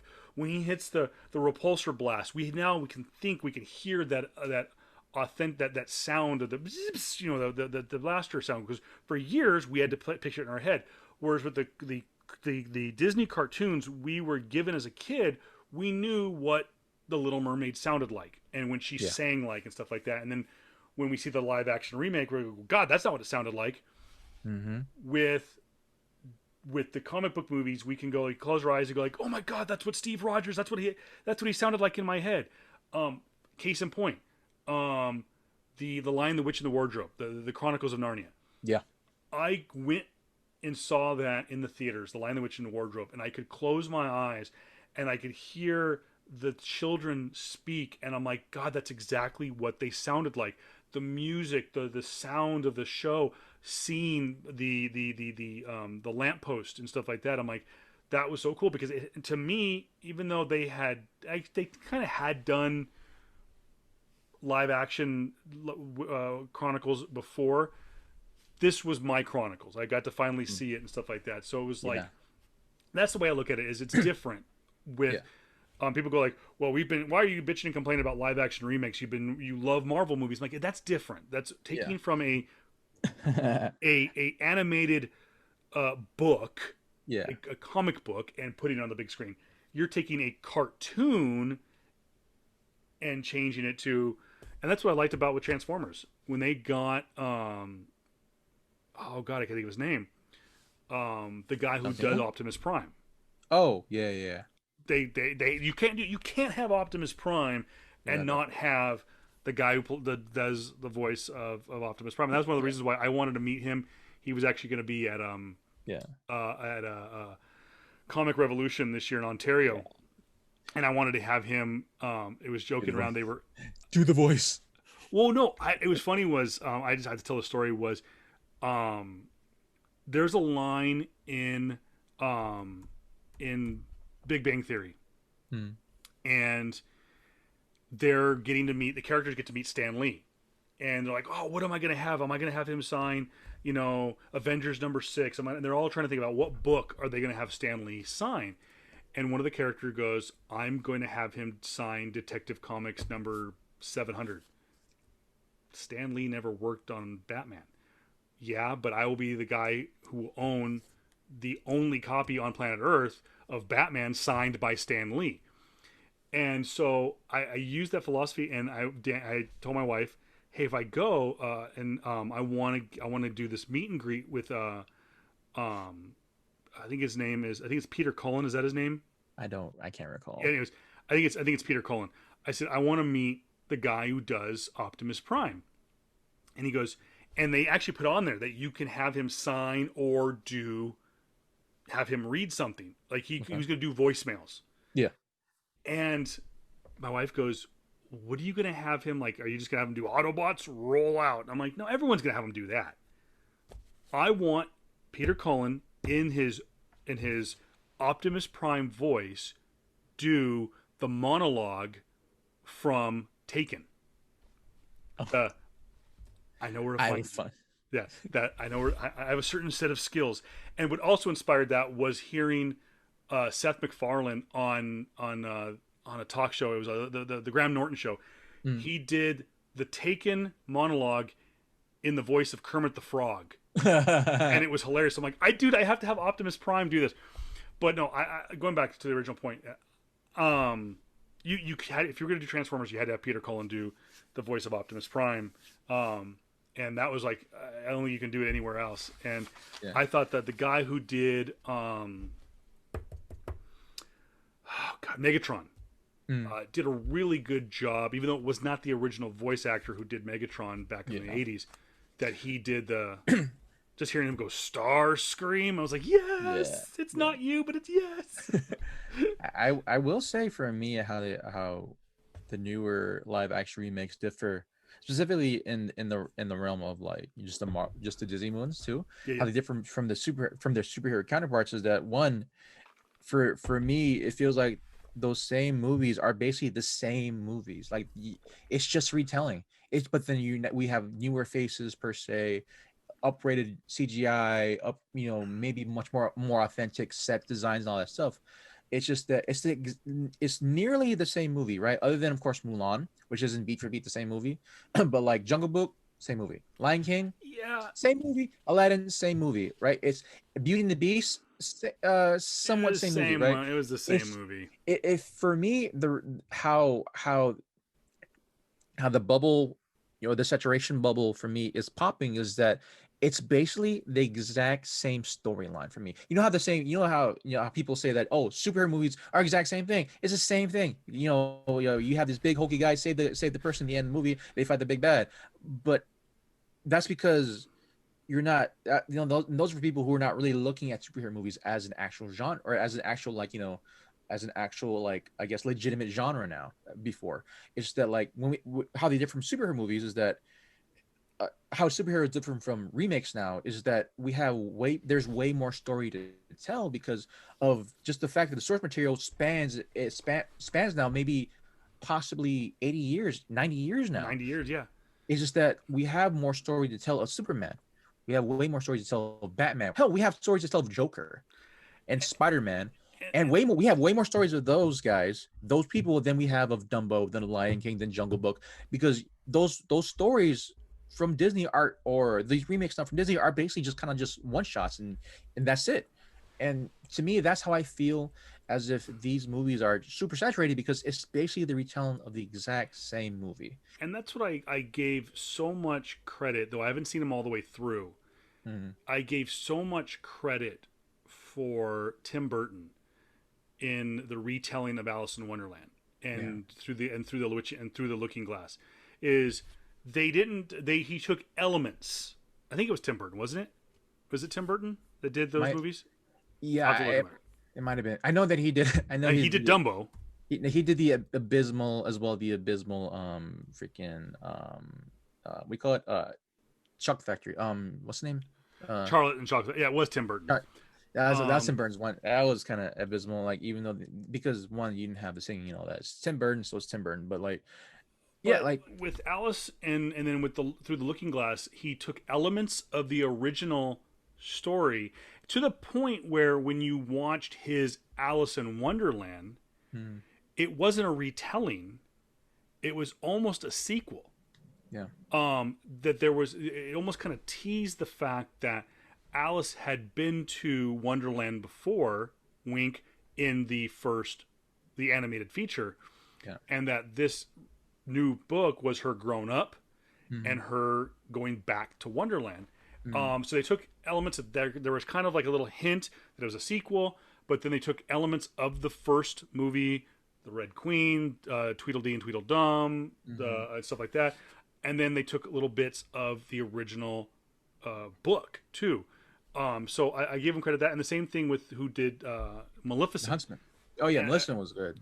And going back to Snow White and the Huntsman, and then Mirror Mirror, which came out almost the exact same time, was they both dared to be a bit different on the.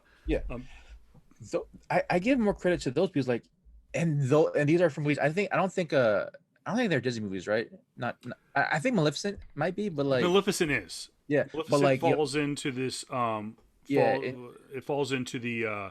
This live action remake category, but that's just from a different retelling. See, those retellings are understandable because you're from different perspective. Like I give more credit to those ones because you're looking now at from a different POV, from a different character. But if it wasn't just mainly this evil freaking, demon witch from hell, which kind of kind of is, but at the same time, like it's played by Angelina Jolie. It's different character. It's like she's protecting her own. We get that, but like when we have Snow White and the Huntsman, and we have the recent, even though the even though the sequel, or I guess you call it, sequel prequel, the that followed that, which was supposed to be was supposed to be the telling of the Queen in the second movie. I think it was correct. Snow White's Huntsman. Yeah. So Snow White and the Huntsman came out. That was with Kristen Stewart as Snow White, Chris Hemsworth. I think. Oh, wasn't it just the Huntsman? Or It was no? I remember watching the very first movie, and I originally wanted to watch the second movie, but like I know the second movie was supposed to be more so on the Queen. I Yeah. think God, what was it? I forgot what was it called, man. But yeah, Oh, like the guy who did the guy who directed Snow White and the Huntsman hmm? did Ghost in the Shell. mm, Just thought I'd throw that out there. I guess that's the reason why I got that adaptation. But like I give more credit to that sense because you're then trying to, I don't know, if they fleshed out more of stories, more of the storyline, or more of the characters, I would give that way more credence than what Disney's doing. It's just basically just a updated retelling of old stories. Which, hey, cool. There is the argument by saying that my kids now can watch this new updated form. I'm like, but the superior form is the one you watch when you were a kid, because those were basically gonna be for kids, or they were designed for kids. They're animated for kids. They have better songs. They're better animated. The exaggerated animated form gives more life than the CGI form. Absolutely. If anyone has watched the deep fake CGI GIF or whatever video of like what this artist did with Lion King in comparison to the actual Lion King movie, the one that came out, loads different. There's a lot more features built into the characters, and I think that's the one the biggest thing that's missing, is that like as much you can only do so much with CGI, or with I guess live action, like form acting, I guess, or like visual acting. You can only Yeah. do so much. While in animated form, you can stretch the bounds of your imagination to do so, and that gives us a lot more, I guess, colorful look per se. You could just point back, just like you could point back to the original Lion King, and see Simba when he's older in the Lion King animated to Simba when he's older in the retelling. Vastly different. You can't tell Simba from Scar.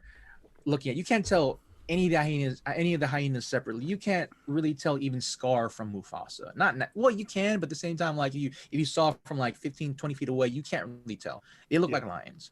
And I think that was the biggest miscue, is that we've gone so to the point of hyperrealism, is that it looks like real life, but at the same time we're thinking that it's the movies of yore, from our childhood, and that we're picturing as. And like that whole thing of life imitates art, or art imitates life, doesn't necessarily hold true when it comes to these remakes for me. And so it's just what it is. Like Alita Battle Angel, like you can go as far. My my exception to this is Alita Battle Angel. If you ever watched the movie, or if you've seen the character, she's CGI. If you saw her actual live actress, pretty similar, but then super exaggerated features. And to me, that was fine, because you could definitely tell what she was looking, how she was feeling, how she what she was thinking about when she wasn't speaking online, because of how exaggerated her features were, because that's how anime is supposed to be. That's how animation is supposed to be. You're supposed to be you look like you're an open book when you are animated. That's how it's supposed to be, and I think that's the reason why a lot of the quote unquote heart is missing from a lot of these animated adaptations, or no, these live remake adaptations from the animated forms. And I But think that the what one of the things that I liked about the Jungle Book was that the heart was still there. And like I said, when you said the heart's missing, And I'll use for example, Beauty and the Beast is one of my favorite Disney movies of all time. Jungle Book's my number one. Lion King would probably be my number two, and then Beauty and the Beast would be up there. And Beauty and the Beast, it wasn't so much the story, but the rich crispness of the animation. It was so beautiful that it didn't need to be redone. It didn't need to be told in live action, because here's a movie that, and I think this is where the bubble burst. You go back to your original question. Beauty and the Beast was the first animated feature in a long, rich history of fantastic animated features that Disney had in its vault. Multiple Academy Awards for music and animation. But here it is, the Academy finally saying, Disney, you hit such a home run. We are putting you up against the best films of the year for the richest prize in the game, Best Picture, in 1995. Years before movies like Up and Toy Story and WALL-E and movies that would change the game and get nominated for Best Picture. I still think that if all from Pixar, but well, I will say all from Pixar. But Beauty and the Beast changed the game. There's a scene during the Beauty and the Beast song. It's a sweeping shot that they come down in the great ballroom from the chandelier, and you see Belle and Beast dancing. You can't sit there. I mean, to this day, my daughter will watch and go, Dad, is this the new one or the old one? I said, that's the old one. She said, really? I said, yeah. And it was so good. You have Angela Lansbury singing the song and sort of like that. You just can't beat that. And that's why I was somewhat excited about the remake, because I'm like, okay, I wasn't, what's her name would not have been my first choice to play Belle. Emma Watson would not have been my first. I am a big fan of Emma Watson. Same. She's an attractive young lady. She's got good acting chops. She can play the serious role. She can play the smart ass. She can play the fun. Like God, what's the name of the movie with all the marijuana rejects? This is the end, where she basically plays herself as a bitch. Yeah. She's so good in that, playing herself, and I like her as Hermione Granger in the Harry Potter movies. Her as Belle, first part of the movie, she walks out, she goes to sing the opening song. Yeah. And it's auto-tuned because she can't sing. Yeah. And I go back to, what I liked about the originals, the cartoons, because you could get lost. And you kind of can now because it's CGI animated, but it's not really live action. But they don't want to, because people can tell the difference. Is back in the old days, you had the voice actor, then you had the singing actor. Jason, just for those of you who know, Jonathan Taylor Thomas did the voice for Simba. He did not sing, "Oh, I can't wait to be king." They had a voice singer. The only one that I know did the singing was the guy who did Eric from The Little Mermaid. Oh, yeah. And for those who don't know who Eric was, it was Steve from Full House, DJ's boyfriend. Yeah. I believe he did the voice of Eric and did the singing voice. I think that's what movie it was. No, I apologize. No, that was Aladdin. I apologize. That was Aladdin. Yeah. It's just very few and far between. But it's sorry, get off topic. No problem. It's just the whole the whole aspect of like Emma Watson. I forgot the reason why they had Emma Watson. I'm trying to remember the time. I'm just trying to remember the timeline and just why that was the good choice. It might have been because she was coming off a couple movies. She was kind of the it girl even for her time at that point. And she kind of tapered off now, but it might have been it might have been a positivity choice because like who she was and where she was esteemed at the time. It was a good get for them to have probably at the time. But now in Yeah, but now in retrospect, I'm like, okay, you probably could have chosen better. Maybe even freaking, I don't know, maybe a Broadway actress to probably do it because they can both sing and dance and remember lines because that's what they've been doing. They should have done that, but yeah, it's Emma Watson. It's your big get for a movie. I understand that point. It's all politics at that point, but That came out in 2017. She did Regression in 15, Colonia in 15. I remember that She movie. did Noah, the big epic Yeah. with Stone people, With Russell Crowe. rock people. Um, she did that in 2014. She did This Is the End in 2013, and before Mm, that, she was Hermione Granger in yeah, 2011. So yeah. she did some movies, but let's face it, she took a couple years off. Yeah, which Um, she can do, because she has that type of leeway. It's just that, yeah, just that role, I felt like was shouldn't been for her per se because like how just she has acting chops, but I don't necessarily, yeah, absolutely, it's a singing role. It it is a is. singing Broadway role. Period. Like you need someone with those type of chops to sing and basically dance at that point. And so Kristen I think, Bell and Dina Menzel. yeah, like I come on. And so that was a different thing. And I don't know. Yeah, it definitely popped at that point. And but now we have this huge plethora of movies coming out, not just from Disney, but from everyone else. This right here, my background, Cowboy Bebop, one of the greatest animated animes of all time, early And 2000s. Hell, did they do the live action yet, or has it? they're still doing it, and it's Netflix, and I'm scared for my friggin' life. There was a guy that I worked with when I used to work at Best Buy. He is, and that was the first time I ever heard of it. So I remember when you told me the first time that you enjoyed it. Um, I was like, oh, I know this. I've never seen it. I've heard of it, Yeah. and it's one of those great underground animation. And so I remember when it got announced that they were going to do a movie about it. This guy Brian, who I'm friends with, was like, oh, I don't know That's what about I'm this. the main the actor that they got to play this guy Spike, right? Spike. Okay, so the actor is John Cho.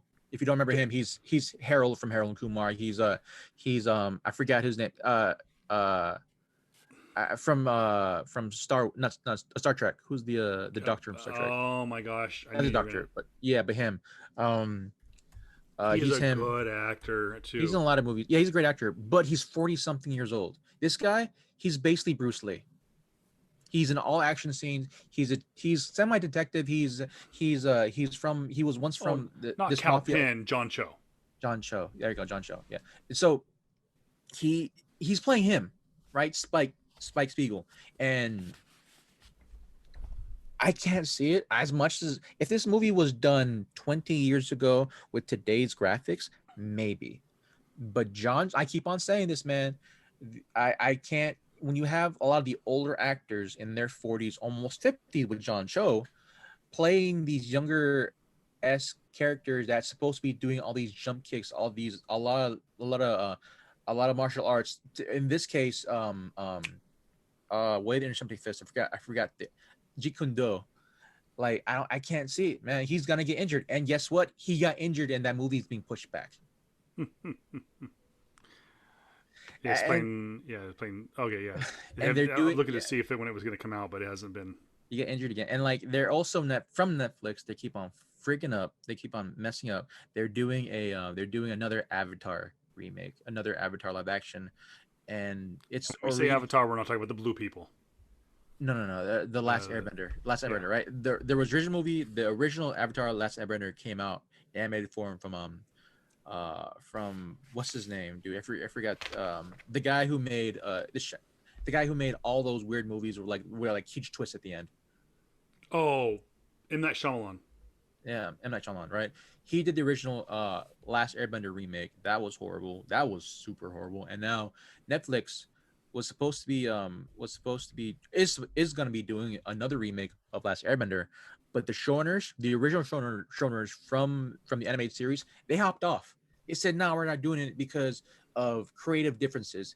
And the creative differences is that this the Last Airbender is a kids show, an original animated kids show about kids, young kids trying to save the world because the Avatar, which they found, Aang, which is supposed to be a child, which is supposed to be, well, a young teen, goes through this life and understands life lessons. What they wanted to do, what Netflix wanted to do, was have them age up and be about, oh, we need to add more violence, we need to add more sex, we need to do all this stuff. I'm like, sex and all that stuff was not was it was somewhat in there, but not to the point what they wanted, right? Yeah. Avatar: Last Airbender was supposed to be about a coming of age tale of trying to grow up, of having these kids kind of grow up in the eyes of the world because of war, because of a nation that just destroying everything, and through all that in the eyes of that, right? They're trying to age up and sex up all this stuff, even with all these controversies that are happening right now in Netflix, like about having kids being aged up and sexed up. I'm like, y'all really want that right now? Stupid. And so I just all of these live action remakes that are coming out right now just feel super saturated. It's they're retelling the same stories, and I think for me the biggest reason why I can't see these films anymore is that they're combating with what I remember from my childhood. They're already on a disadvantage from that point. They're combating the stuff from my childhood that I absolutely love and have probably rewatched, to this point. And now you're fighting against that. And so Yeah. when you give me a product that's less than that, way less than that, or even at some points disgrace that, then you're pissing me off because, like, I don't know if you watched this movie. Another Netflix show called Death Note, which was No. originally a Japanese animation about this kid who finds this notebook that was given from a death god, where any name you write in this book kills a person. Oh, I think I've heard of it. Yeah. The original animated series, right, was this crazy cat and mouse game of trying to find who this killer was. Even though this killer was a young, just in college adult, where he has kind of a god complex and says, "Oh, he's super smart, is a genius," Yeah. and it says that, "Oh, all he kills off all the evil people in the world, and you have this organization that tries to come and find him and stop him." And so this huge cat and mouse game, and the Netflix show just destroyed that. Absolutely, just that, like shoved, like it killed it. They like stuck so many like knives into its back, ran them over, threw it in a mulch grinder, pick up its pieces, finally put it in some unmarked grave and pissed on its grave. That's what it felt like to me. Like, it's just a huge disservice to the characters I grew up with, the storyline that I grew up with, and just everything else. And that's how I feel about a lot of these live action remakes. Like, okay, what more of my childhood do you guys want to destroy? Tell us how you really feel. And this not even gets to my point of Mulan. I haven't seen it yet. Um, I do uh, want to see it. I've heard good, bad, and indifferent things about it. I know that there are people that will sit there and say that we shouldn't have done it because of the injustices that China does to their people, and we shouldn't glorify yada yada. We shouldn't. We're doing. American studios are just trying to make a quick buck because China will watch pretty much anything, especially when it has to do with themselves. the dumbass comments made from the actress herself too. But I haven't seen it, so I have to reserve myself to a wait and see, which will be around the 1st of December when it comes out on Disney Plus for Mm, not $30. mm, Um, but I will say this: that even though they said that it's done quite well financially, um, let's just put it this way: that it has not done the level of success that Disney wanted it to, or we would be getting Black Widow in November on Disney yeah, Plus premiere, digital premiere. yeah, Um, but yeah. I It, talked to some people with kids that said they enjoyed it. yeah. It is what it is. I know people like myself, your sister, my wife, who have all grown up with the original cartoon. Um, it was different, though Disney had done such a great job at creating some great characters. They were all the damsel in distress. They were always the princess. Yep. They may have been the main character, but they were needing to be saved. Mulan was different. Mm-hmm. Mulan, she was the badass. You know, played perfectly by Ming Na Wen, who is to this day still a badass. And my God, does she age at all? Oh, spoiler! Do you want to hear the spoiler? Yeah, I already know she's in the movie. Cool. I know, and I saw the set photo, and I'm like, she looked gorgeous.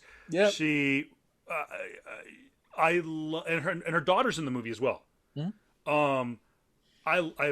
I have been a gigantic fan of hers since Mulan. Shoot, I think she was in a show way back in the 90s. I want to say it was Two Guys, a Girl, in a Pizza Place, but that's not it. But she was on ER, but she did a TV show, and I'll have to go back and look at it. But I've always been a fan of her. I always thought she was obviously attractive, but it's not the reason why. She's just always played roles so well, to the point where you don't think of her as she doesn't play the typical. She's not playing a Chinese character. She's just playing a character who happens to be Chinese. She was amazing in Mulan. She was fabulous, fantastic, sweet, kick-ass, whatever, every adjective you can think of as Agent May in Agents of S.H.I.E.L.D. So yeah, I'm going on my fanboy moment about Ming Na Wen. But what I liked about Mulan was it was a badass female character. Yeah. I haven't seen the live action to know if they continue with that, but I did kind of. When I heard that they weren't going to have, it wasn't going to be a musical. I was like, I kind of like the music from Mulan. But sorry. Believe me, we all did. Okay, so I know your sister was extremely pissed about that. Here's my rants. Well, I had a couple rants. I'll hopefully try to keep this short. To me, and outside of me seeing this as just a movie, and more so as a freaking dumbass device and tool for Disney to get into the Chinese market again by trying to basically wank China off to get to then hopefully get Disney movies and Disney shows into Chinese networks. For me, it was a huge freaking disservice of a movie in comparison to what we thought of old. And there will be people saying, well, the original Disney movie was not supposed to be the quote unquote actual Mulan. This is more of a story retelling of Mulan, of who we got. Yeah, and the reason why we have that instead of like a lot of the other remakes that come out is because they want to get in bed with China. Period. Yeah. Oh yeah.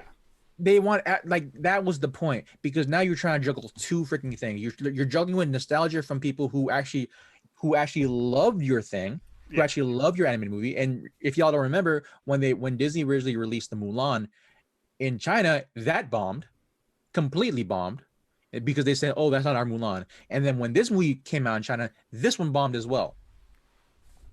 Because there's a lot of things that could have factored into that, but there's a lot of things, but at the same time, one, it bombed, and Disney was trying to juggle two things. Oh, do we juggle nostalgia, or do you try to juggle, Chinese overlords? And I think, or do you try, or the Chinese market per se, because they have more movies and all that stuff too. But the biggest thing for me, the biggest service is that, like, one, that badass character of a young girl trying to figure out herself and try to prove herself to people because she's trying to imitate a man. When we saw her go into the Chinese army to fight off to fight off the Han Dynasty, not Han Dynasty, but to fight off the Han Dynasty. Huns. Yeah. And basically how they encapsulated Mulan is that, one, of course the physical differences were there, but she uses her wit, she uses her cunning, she uses basically practices that were seen as above men, which honestly that's how you pit Mulan, where she uses her instinct, her know-how, her ingenuity to overcome the differences, which they don't do that at all in the original movie. What they did was superhero her. Yeah. They made her into old school live action. They made her into old school Chinese superhero, like the Crouching Tiger, Hidden Dragon, where if it was that, I'd be okay with, but this is Mulan. And they try to picture as this superhero realm mixed in with a lot of like, oh, I need to honor my family. I need to honor my family. I need to do all this. It's for the honor of my family and my heritage. If I have to hear from another person that I need to honor my family because I'm Asian, I'm going to strangle somebody. I don't need a movie made from a white female director to tell me how much I need to honor my family because I'm Asian. I don't. And even though this is a Chinese movie, a Chinese spirited movie, like it's the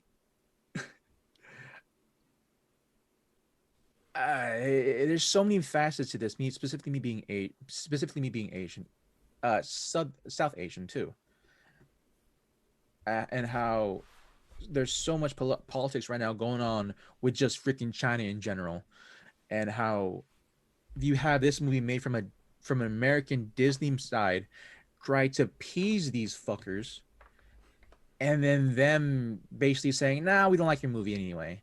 It's just hilarious to me, absolutely freaking hilarious to me. There is no one, the one of the biggest reasons why people should watch the original movie because one, it's better. Yeah. Two, it has singing, and three, it had a logical freaking story. The only saving grace for me in that freaking movie is one, the original Mulan, and two, they had Jet Li in it, which I'm so freaking happy that Jet Li's in it. Jet Li's in a movie again.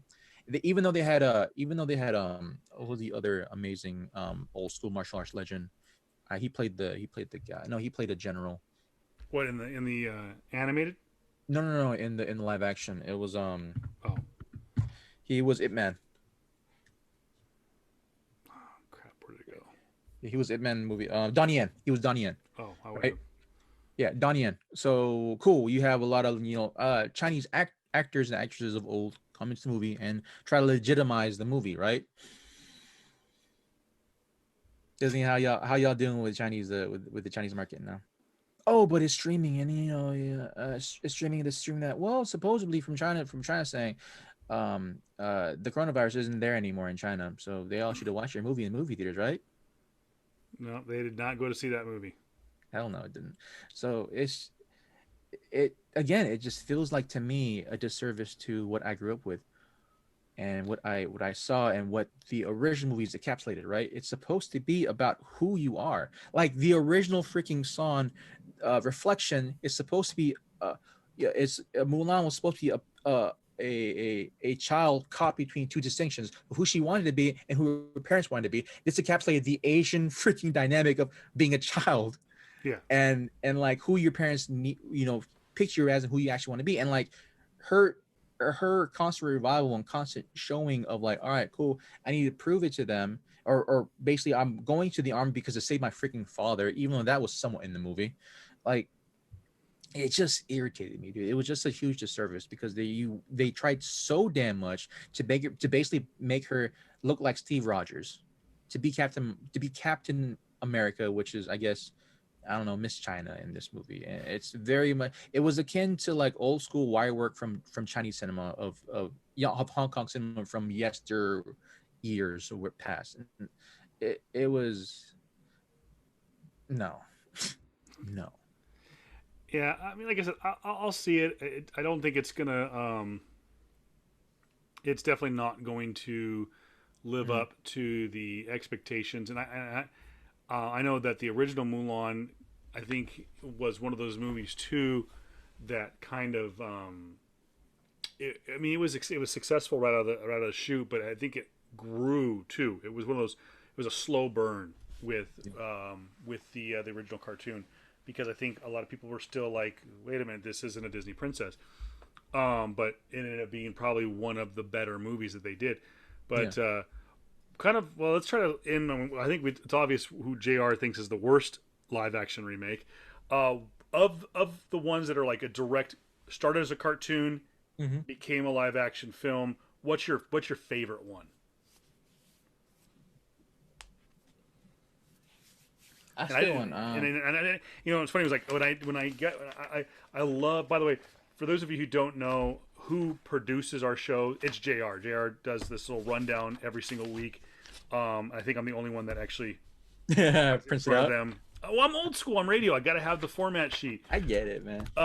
But JR has on here the good ones, the bad ones, and I'm reading this, and I'm expecting just to do kind of a history of the live action remakes of Disney, and then he started doing like, oh, Dragon Ball Z, The Last Airbender. I'm like, oh shit, I forgot about those. TMNT, Transformers. I'm like, oh, I forgot about those. But if I had to pick, and I'll let JR still think about it because he's still going like, is there any good ones? Um, just Disney alone, just Disney, I would say, hands down, the best one is the Jungle Book. I have not seen Mulan. I have not seen Lady and the Tramp. I've seen Christopher Robin. I've seen Lion King, seen Jungle Book, seen Beauty and the Beast, saw Aladdin. Have not seen Dumbo. Did not see Cinderella. Seen bits and pieces of Maleficent. But I would say Jungle Book's my favorite. Number 2 would be Aladdin. If I'm picking out based on your list here of all cartoons to live action, the original Transformers I still like. It was the perfect. Everyone's like, oh, Michael Bay fucked it up. It was the perfect movie for Michael Bay to make. Okay, yeah. You can lens flare the shit out of it. I don't care. Yeah. But I like Transformers. Okay. I'm sorry, buddy. I forgot to add this one. I was thinking about this one last night. I'm pretty sure you're gonna hate me for this, man, because I forgot to add this one there. I think my favorite. I was gonna say. I definitely agree with you. My best Disney one. The best Disney one for me. I think this movie is in Disney. Let me just check. I think it might be Disney, but then okay, whatever. The best recent live action Disney movie for me is definitely Jungle Book. My favorite, and Alita Battle Angel was close to like my favorite, like I guess live action remake. But for me, nostalgia's worth, and I apologize again, buddy, because when I say this movie, you're gonna probably agree, was Hook with Robin Williams. Oh, but see, it was a different take. I understand, different take. The problem with Hook is it kind of falls into the same sequel. It's a great movie, by the way. Absolutely fantastic. You have Lost Boys. You have Steven Spielberg kind of involved with a Disney movie because I know he didn't direct it. But you have oh my gosh. The problem is I've always looked at Hook as a sequel. Is that it's the adventures of Robin Williams, the adventures of Peter Pan have already existed. Yeah, and it existed in the Disney universe. Yeah, and it's now Peter Banning going back to Neverland. Yeah. Oh my gosh, completely forgot about the movie. But yeah, no, I say let it count. Dante Bosco as Rufio, man. Rufio, like dog. So good, like, so good. One of the first prominent, like I guess, like Filipino American actors, dude. That's right. He is Filipino. Dante Bosco, man. And my gosh. And because that movie, because of that movie and his recognition in that, he got the role for Zuko in Last Airbender, the animated series. And so I'm like, yeah. And they're supposed to do a Disney Plus show on Rufio. Oh, dude. And they want him to come back. I freaking hope Dante Bosco, man.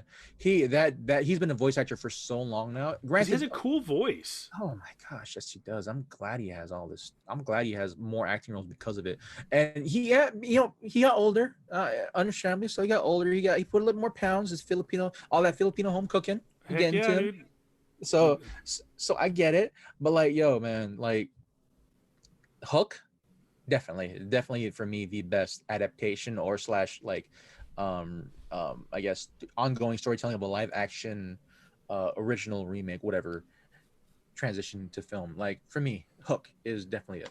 So yeah, good. I think that's a good way to end on it right there. Do you have any idea? And I'm looking right now at Dante Bosco's IMDb. As of right now, they don't have it listed, but I have heard, maybe it's like one of those like unofficial things, is that they wanted to do, maybe it's one of those deals like, hey, this would be a really good idea for Disney Plus. But I have heard on multiple occasions that Rufio is something that they want to address with a Disney Plus series, since they're doing all that kind of stuff. But for next week, I'm just gonna as we just put up for next week, I'm just gonna put up my pull thing. Little CGC. Oh, that's so cool. And that Second is that book right there, guys. Again, if you're not keeping track at home, that is, I believe, first appearance of Miles Yep. Morales. Yep. Ultimate Fallout 4. Thor number 5. 1/25 variant 98. First appearance of Black Winter. Where's it at? Yeah. As for next week though, I don't know. I had some stuff probably planned out, but like Venom 3, first appearance of Null 98. And this one hurt. This one hurt. This one right here hurt me, dude. Spider-Man number 12. Yeah, I like that cover. Dude, if this was a 9.8, $2,000. For the Ultimate Fallout number 4, the one that JR showed you, first appearance of Miles Morales, it was an Ed Bagley cover. The only thing going against JR, Bagley, yeah. the only thing going against, and that was a Bendis book. Oh, I'm sorry, Mark Bagley. I'm sorry, Mark Bagley. Yeah. Is that was polybagged when it first came out? Yeah, it was this one is the second part. That's why the original polybag happened with the if I remember correctly, it was the with the sign wasn't to his face. But according to, again, guys, to throw the collector side in there, don't have this be the ultimate. Use multiple different markets. According to the What Comic-Con? no, what's it called? Key Collector. That it's slipping a little bit right now. A high grade Ultimate Fallout Raw is going to go for $385. So you can call it a $400 wall book. Yeah. But realistically, you could easily get a lot more for it being CGC. Yeah. So I did have a light day at the Asylum. I only got one book this week. I went all the way out there to get one book. But I ended up doing a lot of double ups. I keep on forgetting to do that. But I will say this: I'm excited about this book. Highly recommend this this series, and I really honestly think that something's going to happen, and this storyline is going to get picked up, and characters from this run are going to make their appearance in the Spider-Verse, and it's going to make this series go through the roof. And that is the Abrams boys run of Spider-Man. Finally, almost a year after Spider-Man 3, we finally get Spider-Man number 4 from J.J. Abrams. Yes, that J.J. Abrams and his son Henry Abrams, Sarah Pichelli, and David Dave Stewart? I can't recall. I can't remember. But anyways, I do want to point this out. Marvel always does a really good job at paying tribute to creators within their family. And if you see at the top of this cover right here, Rest in Power, Chadwick Boseman, 1976 to 2020. Yep. Marvel put that on the cover of everything that came out this past week from the House of Ideas. So again, we've said it almost every single week. There's been a new story involving the Black Panther series, but once again, we say Wakanda forever, Chadwick Boseman. But if you guys are looking for an outside the box Spider-Man book, go get the Spider-Man by J.J. Abrams run. It is fantastic. The artwork is done by Henry Abrams. The writing is done by J.J. with some extra help from the penciling and whatnot. Yep. Great book. What was it? The number 2 was the first appearance of I think Spider-Man's sister. Yeah, something like that. Yeah. So it's dealing with a lot of different story arcs involving Peter Parker, so yeah, it's a unique storyline. My hat's off to JJ and his son for taking on this project. They came to Marvel and said, we want to write a book, and Marvel's like, cool, what Star Wars book do you want to do? No, we want to write Spider-Man. Okay, here you go, we're stupid. And it's it's been a home run. Like I said, to the point, the one thing that people have been clamoring for, and this, I guess, is a testament to his storytelling, is that when COVID happened, you had first off you had him take a break because he had to focus on Star Wars Episode 9. Mm-hmm. So he took a break from the book, and then COVID happened, and he's like, "Well, shit. When are we gonna do this book? When's this book gonna come out?" And Marvel kept pushing it, and pushing it, and pushing it, and then the whole stuff with Diamond happened, and it was just like, well, shit. So, Yeah. but nonetheless, it's a good book. I have not read number 4 yet, and again, if I make a recommendation, it's a good one. I have a whole stack of books over here that we haven't done, but most of it is from Detective Comics 1027, which we did last week, anyways. But You know what? It's not to cut in what you're saying, but I think for next week we should go over like even though technically the month is already passed, I would probably say let's go over possibly our best pulls from September. okay, Like that. Yeah. Like just said like what are our best, let's say artwork, best cover, best storyline from September, and as well as just I think what our best of September would be yeah, good. I think that'd be a good idea. So we're gonna go kind of back to a little bit more comic book based next week, and give you kind of an We can, update on what the yeah. market is. We can go we Ish. can go like best movies as well. Like what our No, best. I think we should do this because I still want to do. I want to do a mini series, Yeah. and you guys let us know in the comments in our reviews. Email us comments on the YouTube videos. I have 2 ideas and I think with Black Widow being pushed to May of next year, this gives us an opportunity to do a little bit more organized. Maybe we'll hit the ground running in January. Maybe that's what we'll do is we'll like in January we'll start an MCU. But here's 2 ideas, guys. We have to tackle the Marvel Cinematic Universe. Is do we do it movie by movie that each one of our episodes is based on a movie? Mm. Or do we do each episode is based on a phase? I think what do you think, JR? I mean, do we let each movie kind of breathe and we talk about each movie and break it down leading up to Black Widow? I mean, that means we have to do Good time. 23 movies. Yeah. Or do we want to do each phase and then also throw in there, now that we're dealing with a television side, do we do a phase, do phase 1, phase 2, phase 3, and then go back and do the TV sides. We talk about the Netflix. We talk about the different. So I think we play it by ear. I mean, I like those ideas. So I'm definitely down with the phase, like breaking down phases per se, and like because like I do believe every phase of the Marvel Cinematic Universe should have its own podcast because like yeah. that's a lot of breakdown. So let us know, guys, what you think we should do it. And let me see that one. Is that a Scotty Young?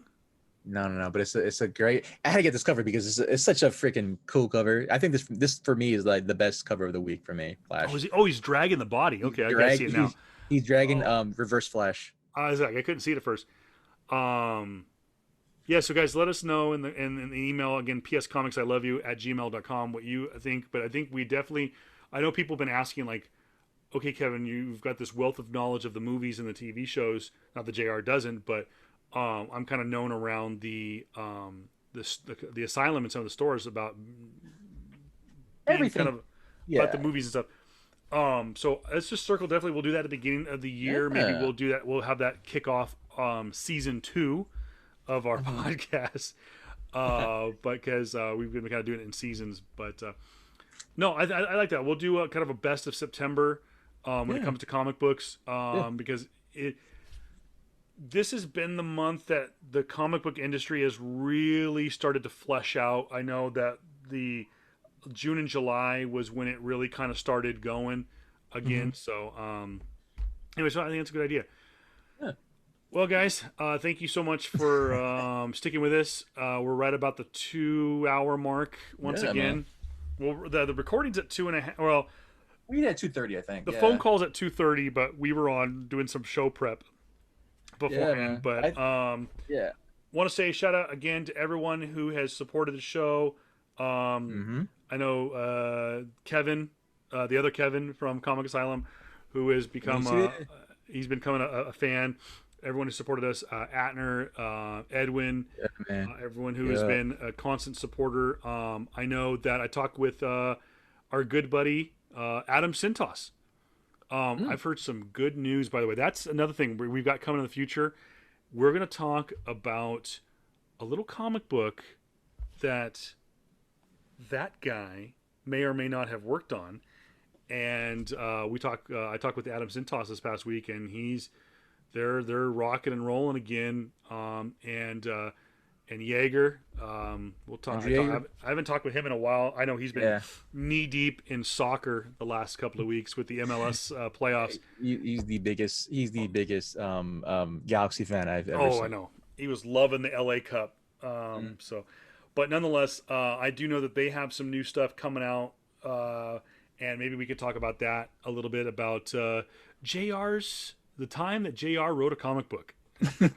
Yeah, it was for a short stint, but yeah.